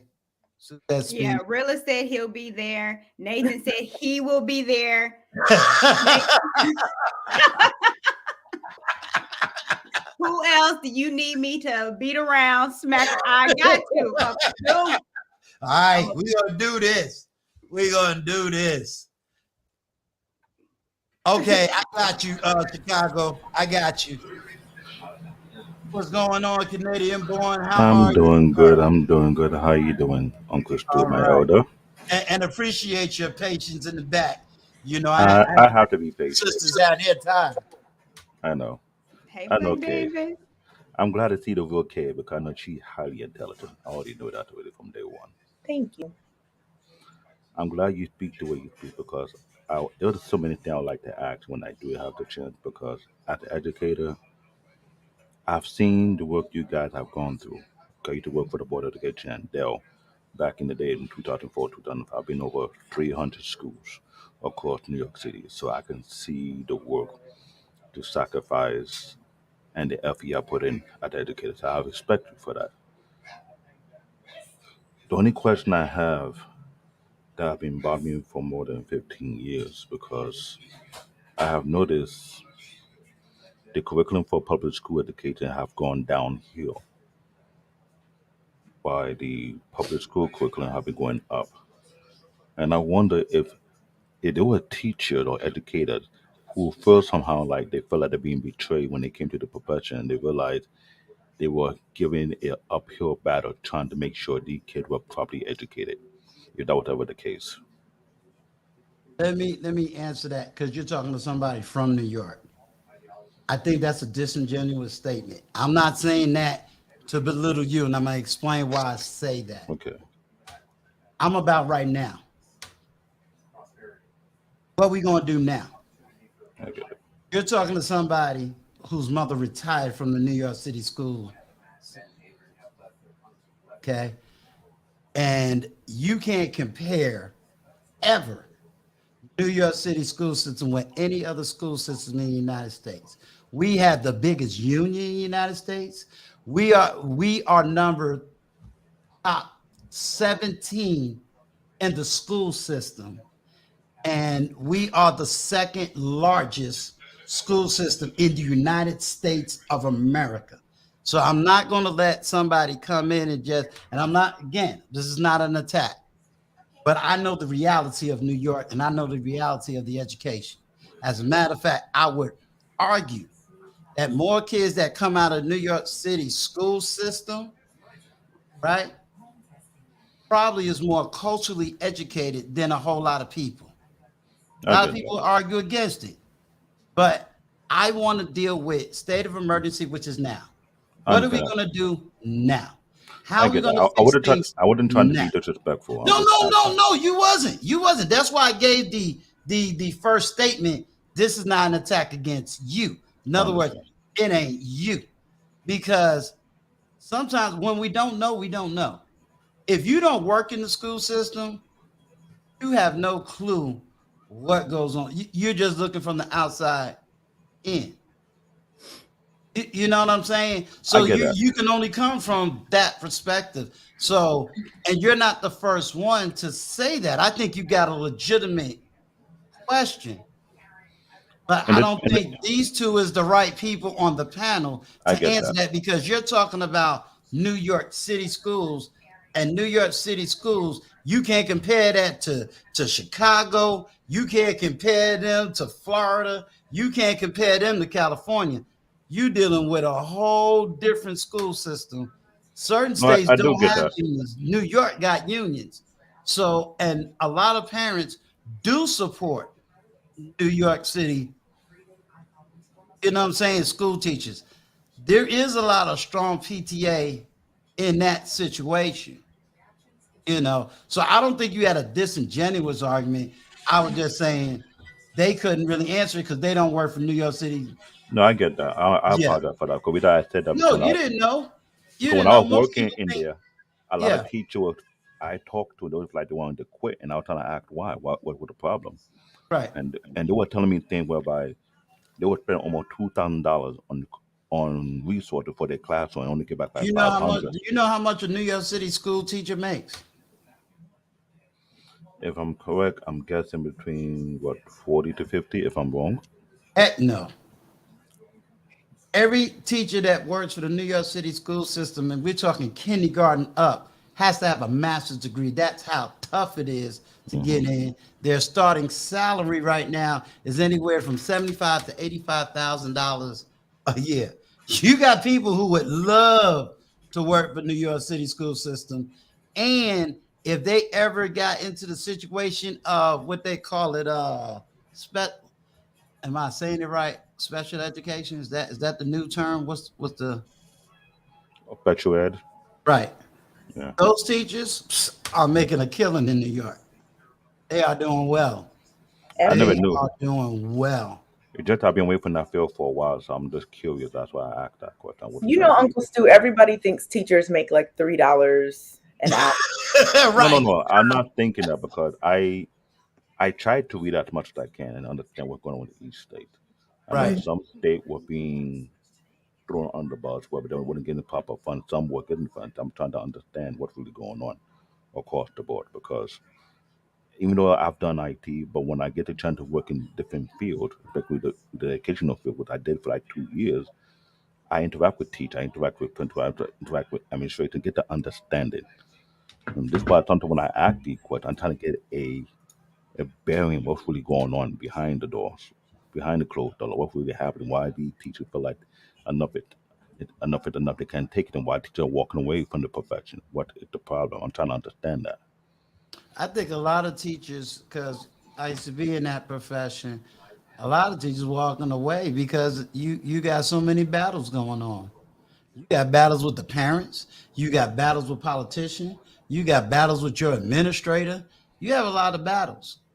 And yes, Kay touched on it. A lot of us can touch on it. You got some social issues going on. I understand. Kay can't say but so much because she's still in the I profession. respect that. Okay. That's why I just And you gotta understand that there's a lot of issues. And until everybody really understands all the issues, because you got some parents that say, "Oh, you didn't teach my child to read, so you're the bad parent, you're the bad teacher." But we all got to play a role in education. And one like of the things I love that Kay said was, "You're spending 20 hours online, but you ain't spent 30 minutes with your own child." and she absolutely correct. I give it respect Okay. for that. What was something else that Kay said? You spend all your life hating somebody that don't even know you. You spend all this energy to hate somebody that don't even know you. I want to destroy everything about Canadian born, but I don't know a damn thing about them. I wake up and go to sleep hating on people that I don't even know. Mm-hmm.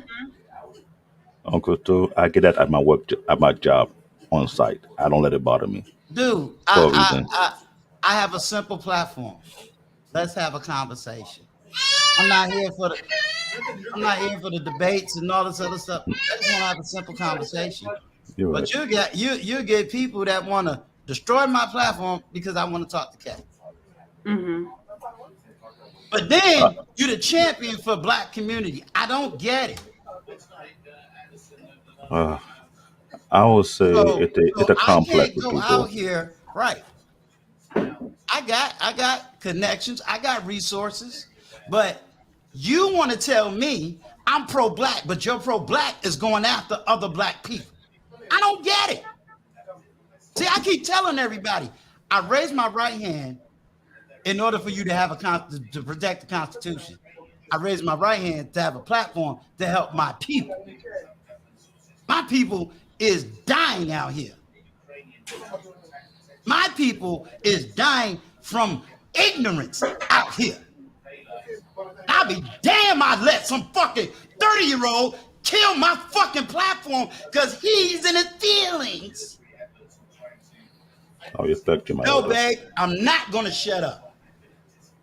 Because he's in his fucking feelings. I respect you. I understand where you're coming from.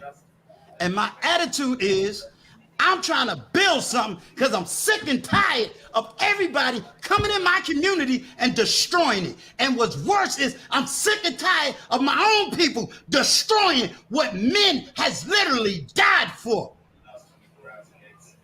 Black men was hung on fucking trees, all because they picked up a book.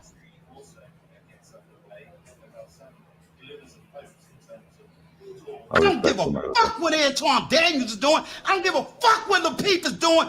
What the hell is going on here right now? Yeah. I respect you Period. for that. They got their own platform.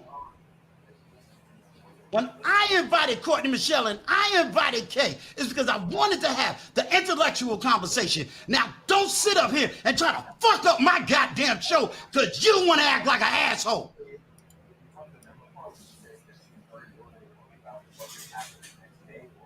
I'm a grown ass man and I do grown ass shit.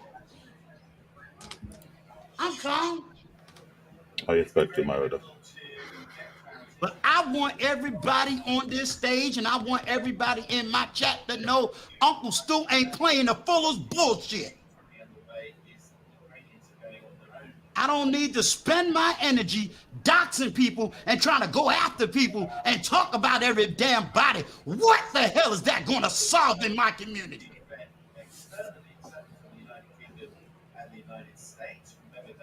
I got you, Yeah. Chicago, but Yeah. I am It's going to a, it's protect a, the it's women a, it's on my okay, panel. Uncle. I It's all right, respect Uncle you. I Stu. respect you, my elder. It's okay. My next question is this: as an educator, I'm passionate about making sure our children expand their knowledge in different areas of the field. Since I'm big in IT and I have a channel that trying to educate people about the IT arena, what goes on inside the protocol and everything.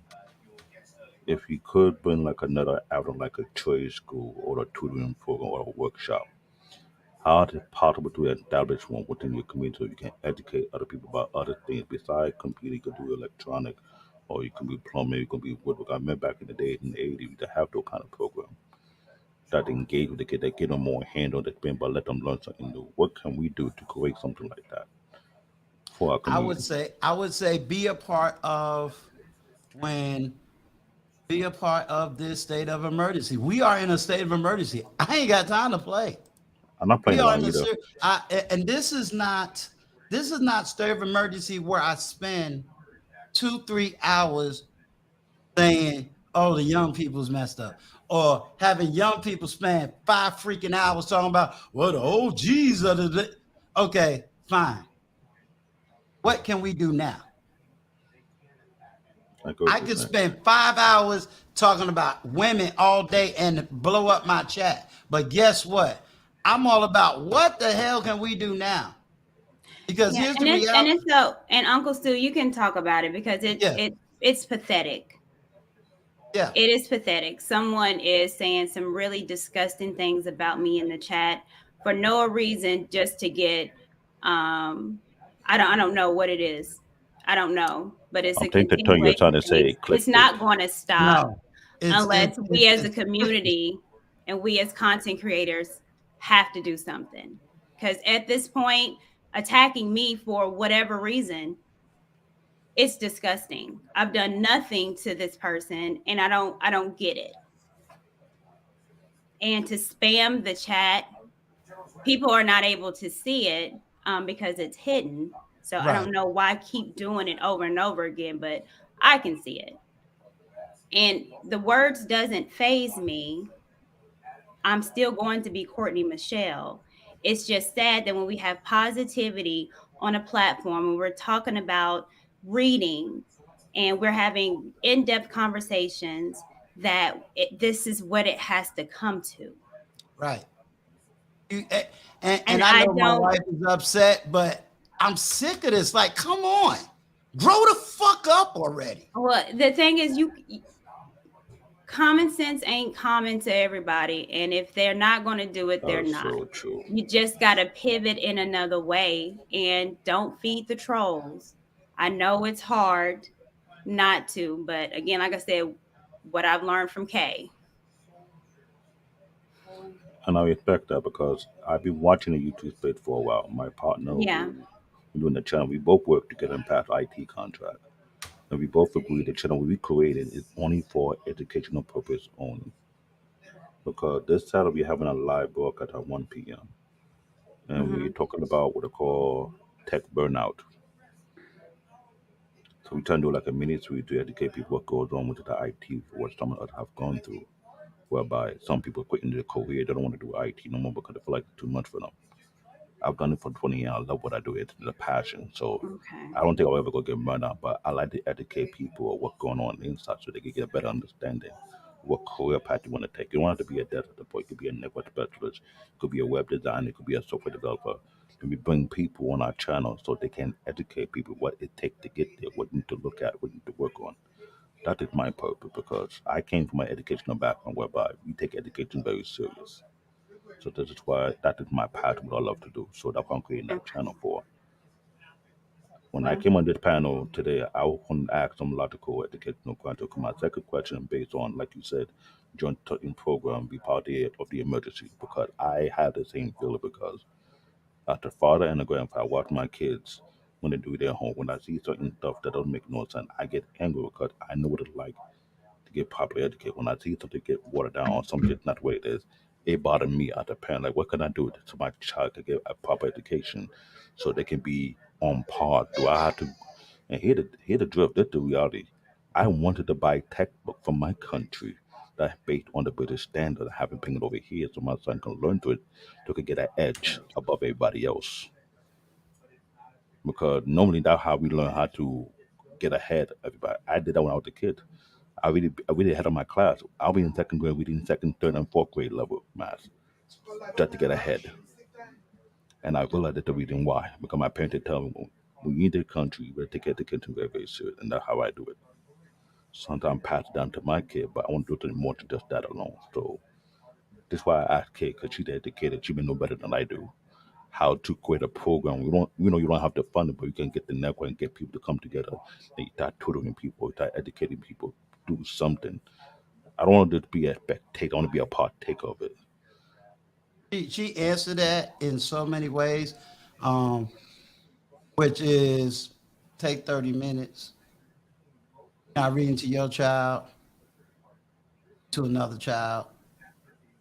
And, she talked about speaking phonics versus just making certain names.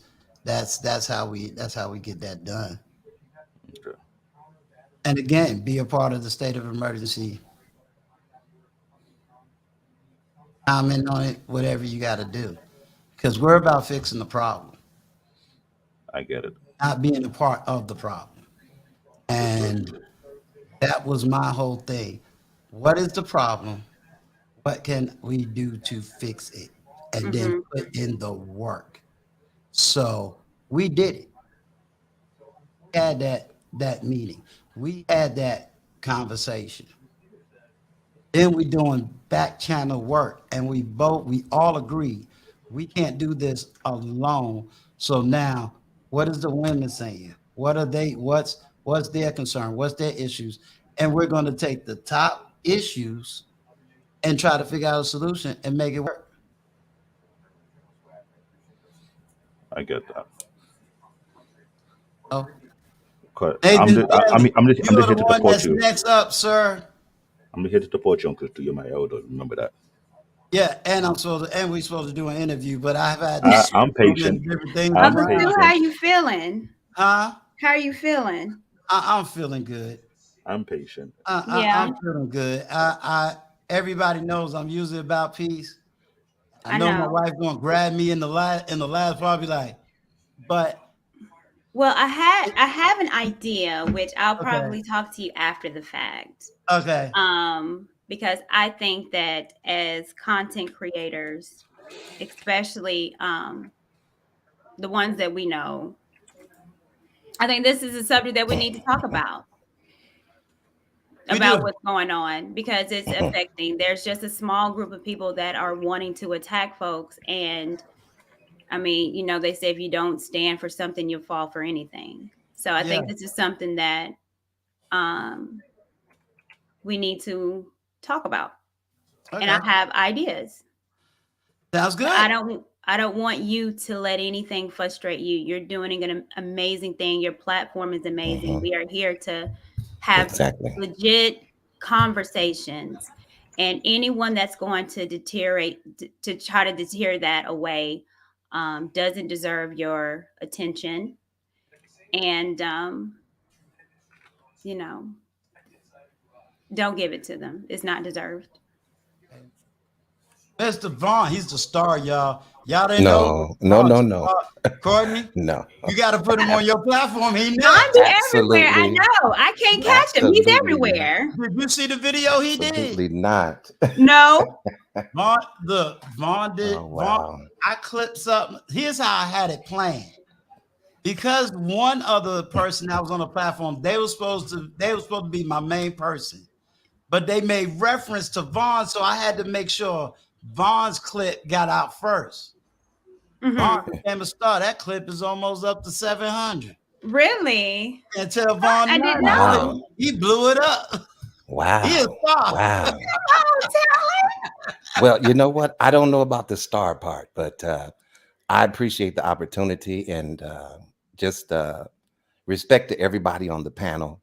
You know, Kay, I see you all the time and I admire you, your tenacity. You know, a lot of times you're surrounded by chaos and you always manage to keep the same demeanor. hmm. You know, and I can't, and I don't watch the show all the time, but I can't really remember a time where I heard you just yelling and screaming and just going crazy like some of the people around you are doing. And so I admire you for that. Courtney Michelle, you Yes, know, sir. have great respect for you as well. You know, Oh. Black David, you know, I'm getting up here because I just want to stand with Uncle Stu. And Mm, you know, we're around the same age. And I want to stand with him because what he's doing is trying to promote something that is totally positive. And for some ignorant person to try to turn that around and deter it and be all up in their own, you know, their own spirit, it just mhm, doesn't make any sense to me. There's absolutely no reason for it. And these young people are constantly saying that they can't relate to us older people. And we're trying to bridge the gap, but you keep doing this kind of bullshit. Come on. It's better things that you could be doing with your time than to try to figure out how to spam somebody's chat or have to try to come after some females. mhm. Go deal with the males. You know, and so I'm a little disheartened by it. And I'm just going to just speak my truth. You know, I'm very disheartened by that. It's no reason for that. Why would you come to a place and sow seeds of discord when you see that we're trying to promote positivity? Can somebody on the panel please explain to me what kind of person does that? It's I a will help you with spirit. that. It's a I will help you spirit. with that. It's a spirit.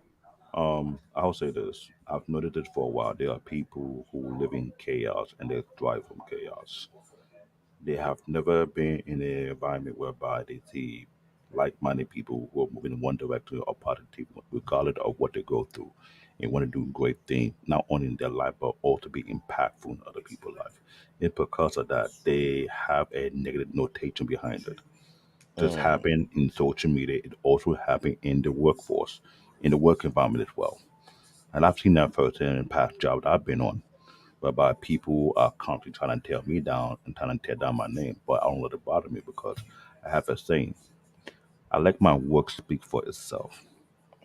mm, When my work speaks for itself, no matter what lies you put out against me, my work ethic, my track record will destroy regardless. And I had to be that way because it's not that easy.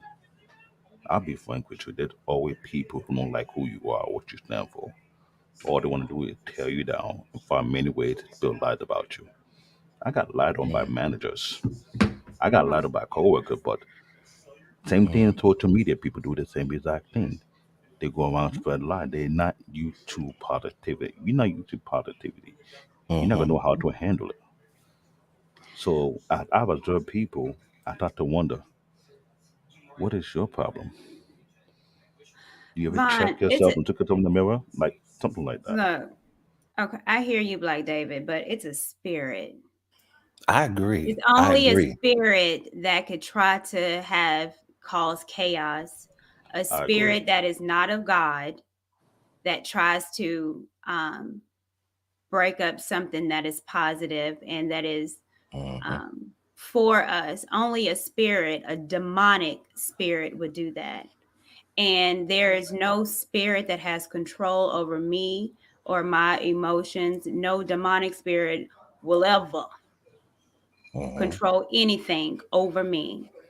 I Yeah. rebuke you in the name of Jesus. So there's nothing. Amen. And Someone you has know, been and trying to do it for the past mhm.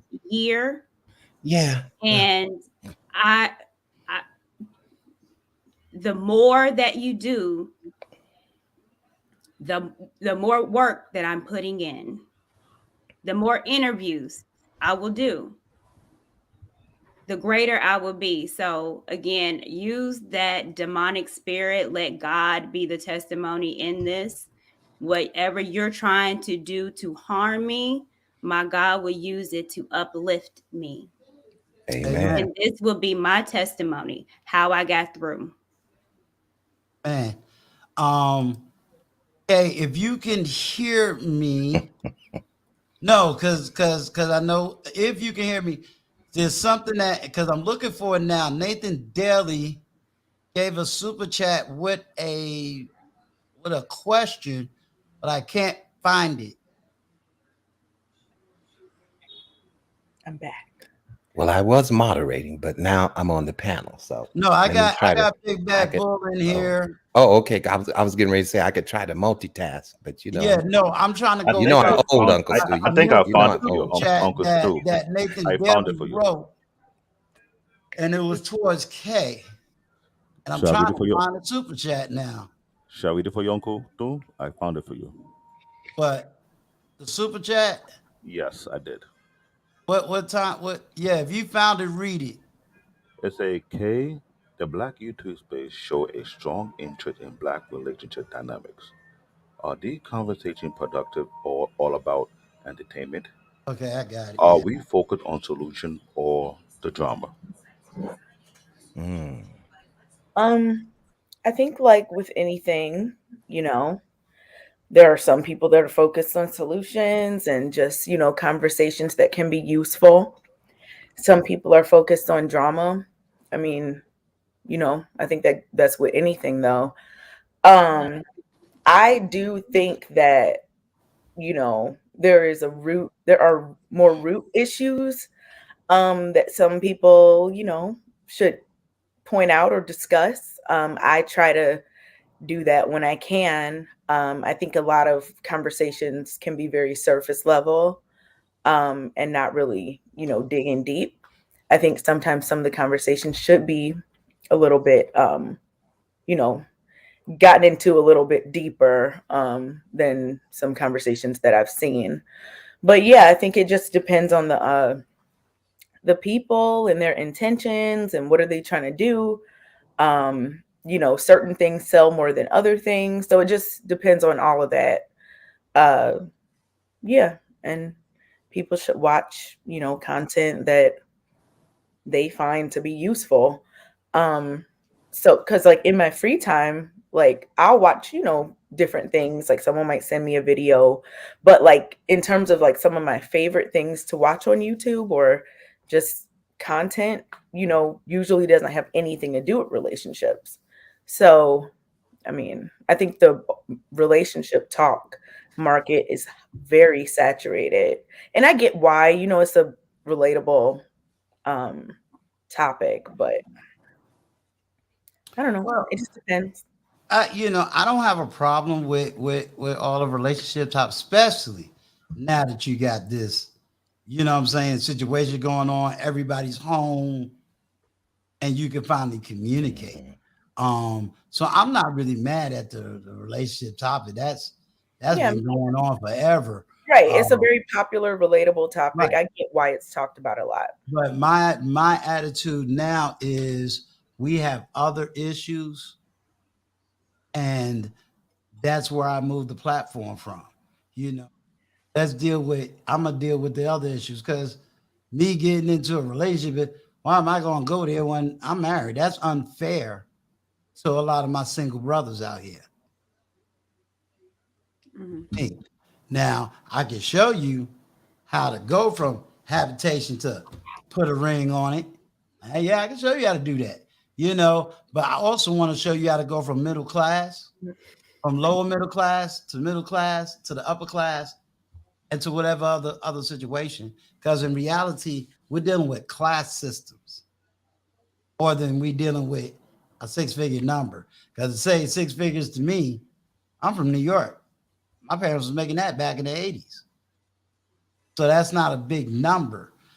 All these people shifting out of California, they coming in with big dollars into these little cities and changing the whole landscape.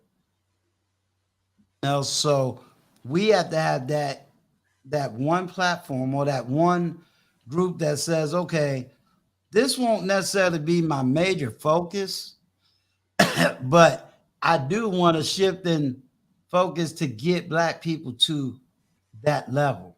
I have a counselor that is dead on YouTube. He got his own YouTube page. And that's what we're here to do, to bring him up front to deal with those so-called mental health issues. You can't say I got a mental health issue and then I come out my pocket saying that I will pay for you to get this help and then you don't get it. That tells me you just want to stay there. It's funny that you talk about our Uncle Stu because the series we had on my channel is about mental health issue concerning burnout. And we focus on IT burnout, why people are losing their mind. Some people get suicidal because of the level of pressure they get from the work. So we've been live on 1 p.m. on Saturday. So we're trying to let people see it's not that other fields have burnout, like education, like the health field, like the corporate, especially in the IT and all across the board, there are a lot of people are losing it. Some people are hurting themselves. Some people are drinking themselves to death. Some people are taking drugs just to keep themselves going. So I'm glad you mentioned that. That's what we're talking about. So we're trying to have a mini series before we go to deeper level of what we're going to talk about. Well, I've talked about that. See, this is strictly for information purposes only. I've talked about that and I'm going to continue to talk about it. If you can acknowledge you got a problem, I don't care what that problem is, you've already solved it. It's knowing you got one. You know what I'm saying? Like Mhm. if I'm sitting around talking about, I know I got these feelings and I know I got these thoughts, at least you know now where do you go to get them solved. You know what I mean? That's where I feel for me, my platform goes. And then I've even developed a Patreon. Now, my mastermind group gets on me because I don't promote my Patreon and I need to start promoting it. That lets y'all know I'm not really desperate. I ain't got that desperate on the money part yet, but I have a Patreon. And I set up that Patreon for the sole purpose of people that got these issues to support the Patreon because so this professional man can come in and be able to talk about those issues. Everything can't be free. Mhm. You know what I'm saying? Like we gotta get off the welfare mind. But it ain't like he taking the money and buying the new Mercedes. You know, his time is valuable. He didn't go to school for all that long just to sit up on YouTube and get this free. You know what I'm saying? It gotta be a little reality. But if I'm even saying, hey, I'm coming out my pocket to try to help you, and you don't get the help, Yeah. I don't know what you want me to do. So that's again where the platform is coming from. Yeah. Uncle Stu, I have to bounce. I got to cook for my child. Yeah, yeah, yeah, But I yeah. want to thank you so much. Again, I'll hit you in the back chat. I bind the hands of a demonic spirit that tries to put in it. I'm about to bless this whole panel, Uncle Stu. We gonna rebuke Ladies, that spirit. God, We ladies and gonna God, gentlemen, rebuke get it in glory. Do Jesus' you name hear for me? real. Because you Yeah. ladies and have to gentlemen, bind that I devil and have to rebuke go. him. I bind the devil in the name of God, in the name of the Holy Ghost. Yes, I do. So Do don't you you worry do about you that. have Everything, God got you. yeah, do you have anything tomorrow night? I do. I think I'm gonna go live tomorrow night. What you got going on, Uncle Stu? I got somebody very special tomorrow night. I Wait a just did minute now. I'm gonna hit you in the IG. Yeah, I got we'll chat because okay. I don't have anything in stone, so whatever. Okay. All Ladies All and right, right. gentlemen, Uncle Sue. I I would Yeah. see love you. to Bye, Vaughn. stay Bye, Black David. by my sister, but I had to go too as well. Yeah, Kay, All Uncle right. I'm gonna Stu, talk I'm bad always here about to you support you no later matter on. what you do. Yeah, Okay? and Black David, I know we supposed because I already told him, Black David, you know, I was like, okay, I got you. We got to do this interview, and so we're gonna definitely get that. But let me just say, Kay, I thank you for your time, your attention, and as you know, you coming back again. You got to get your voice heard some more. Let me cut up that part about Kay said, and just let it float in the atmosphere. But no, I thank you. You Uncle know, Stu, whenever you're ready, I'm here, all right? yes, sir. But I gotta So, go, so Kay, I gotta take thank that you little so faced much. guy over there hiding Thank behind you my for back. having me. Oh, you're so welcome. You have a good one. Thank you. Bye. Bye. All right, Mr. Vaughn. You Yeah. are the star, sir. No, I'm not the star, but You did that 1 11-minute clip, and Lord, it just exploded. yeah, wow, I can't believe that myself, but wow. But I just want to say, Uncle Stu, you're doing a great job, Thank you. and this is the reason why, I don't mind moderating for your channel and being in support of what you're doing, you know. But it is very disheartening for me to see, people try to come and try to, put some type of negativity in it when I know and I see what you're doing, and then for them to get you to that place of where you have to go off. That's the, I don't like that. Tears well up in my eyes when I see people do other people incorrectly. And they know exactly who they are and they wonder why we don't mention their name. Mhm. I don't have to mention your name, Yeah. but you know exactly who you are. Yeah. And the point is, why even come over and try to do something like that when nobody's called your name? You weren't even invited. And because you maybe don't like whoever's on the panel, now you want to get in the chat. Listen, I'm a moderator, so don't take it personally if I block you or if I put you in timeout. I Right. always try to put those disclaimers up there. Stay on the topic. Be mindful of what you're saying. Now you're using profanity in the chat. Come on, Right. you're a grown ass man. Go over there with that. I mean, it is so high schoolish to me.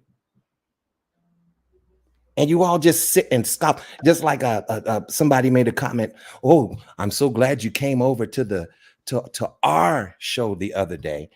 You're not putting me in a bad light because I listened to a whole bunch of that foolishness, so that when you do show up, I know how to act and respond when I see you. So yeah, I'm listening, I'm watching, but how dare you do that? And so it did really make me angry, and I try not to respond out of anger, but at the same time, I just when I saw it take you to that place, it did something to me because I appreciate you and I care about what you're doing. And we're not talking about anyone. We're not trying to browbeat anyone. We're not trying to discredit people. Right. So Right. when you come over here with that bullshit, excuse my expression, It's all right. well, you're going to get rebuked about that. Now, I'm 60 years old. I don't have time for all this doxing and dissing and whatever the hell you do. But keep it over there with all of the other immature Negroes. Don't bring that over here because you're going to Right. get called out on it. Now, you can clip this and play it all you want all over YouTube. Again, I say it's foolishness. Grown ass men. Come Mhm. on, act accordingly. It absolutely makes no sense. You're on a platform and you could be reaching so many people with the platform that God has blessed you to be on, but you're just spewing nonsense. This one's trying to get back at that one. That one's trying to get back at this one. Come on, gentlemen. No, I can't put gentlemen on that because a gentleman doesn't conduct himself that way. So if you're listening, and thank you, Uncle Stu, for the 2 seconds, stop it. Keep that over there in your house, in your backyard. You come over here where we're trying to promote positivity because you love negativity and you want to spread it as far as you can. Come on, cut that out. You gentlemen are in your 40s. You're in your late 30s. Come on, gentlemen. Get it together. You could be far more beneficial with the platform that you've been blessed to have. There's no message.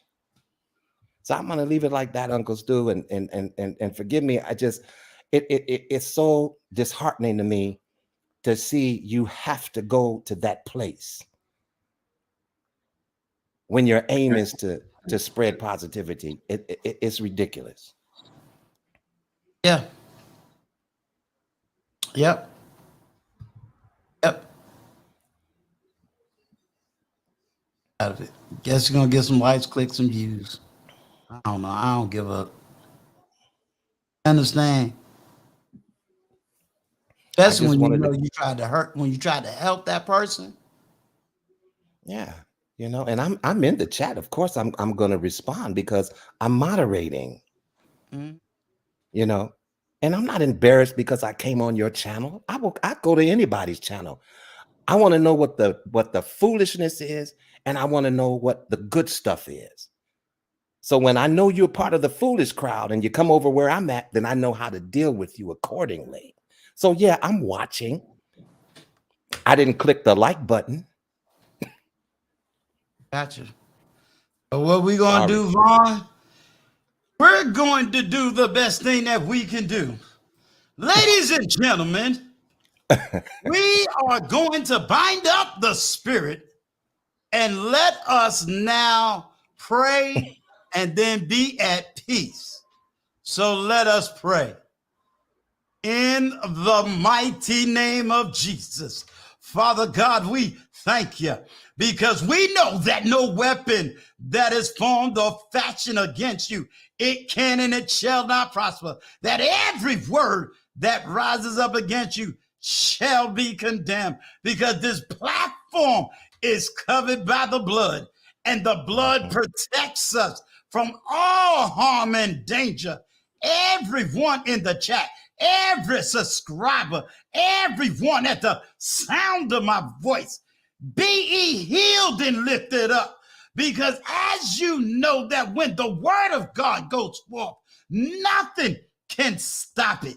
So we understand that the enemy loves to try to change and rearrange things, but God is still in complete control. So, ladies and gentlemen, just give God your highest praise, whether you call him Jesus, whether you call him Allah, whether you call him the universe. Just know that no weapon could ever destroy what God intended to build and create. In Jesus' mighty name we pray. Amen. Amen. Amen. Amen. Ladies and gentlemen, may the peace and the blessings of God go with you forevermore. And this is the end of tonight. Peace. Peace.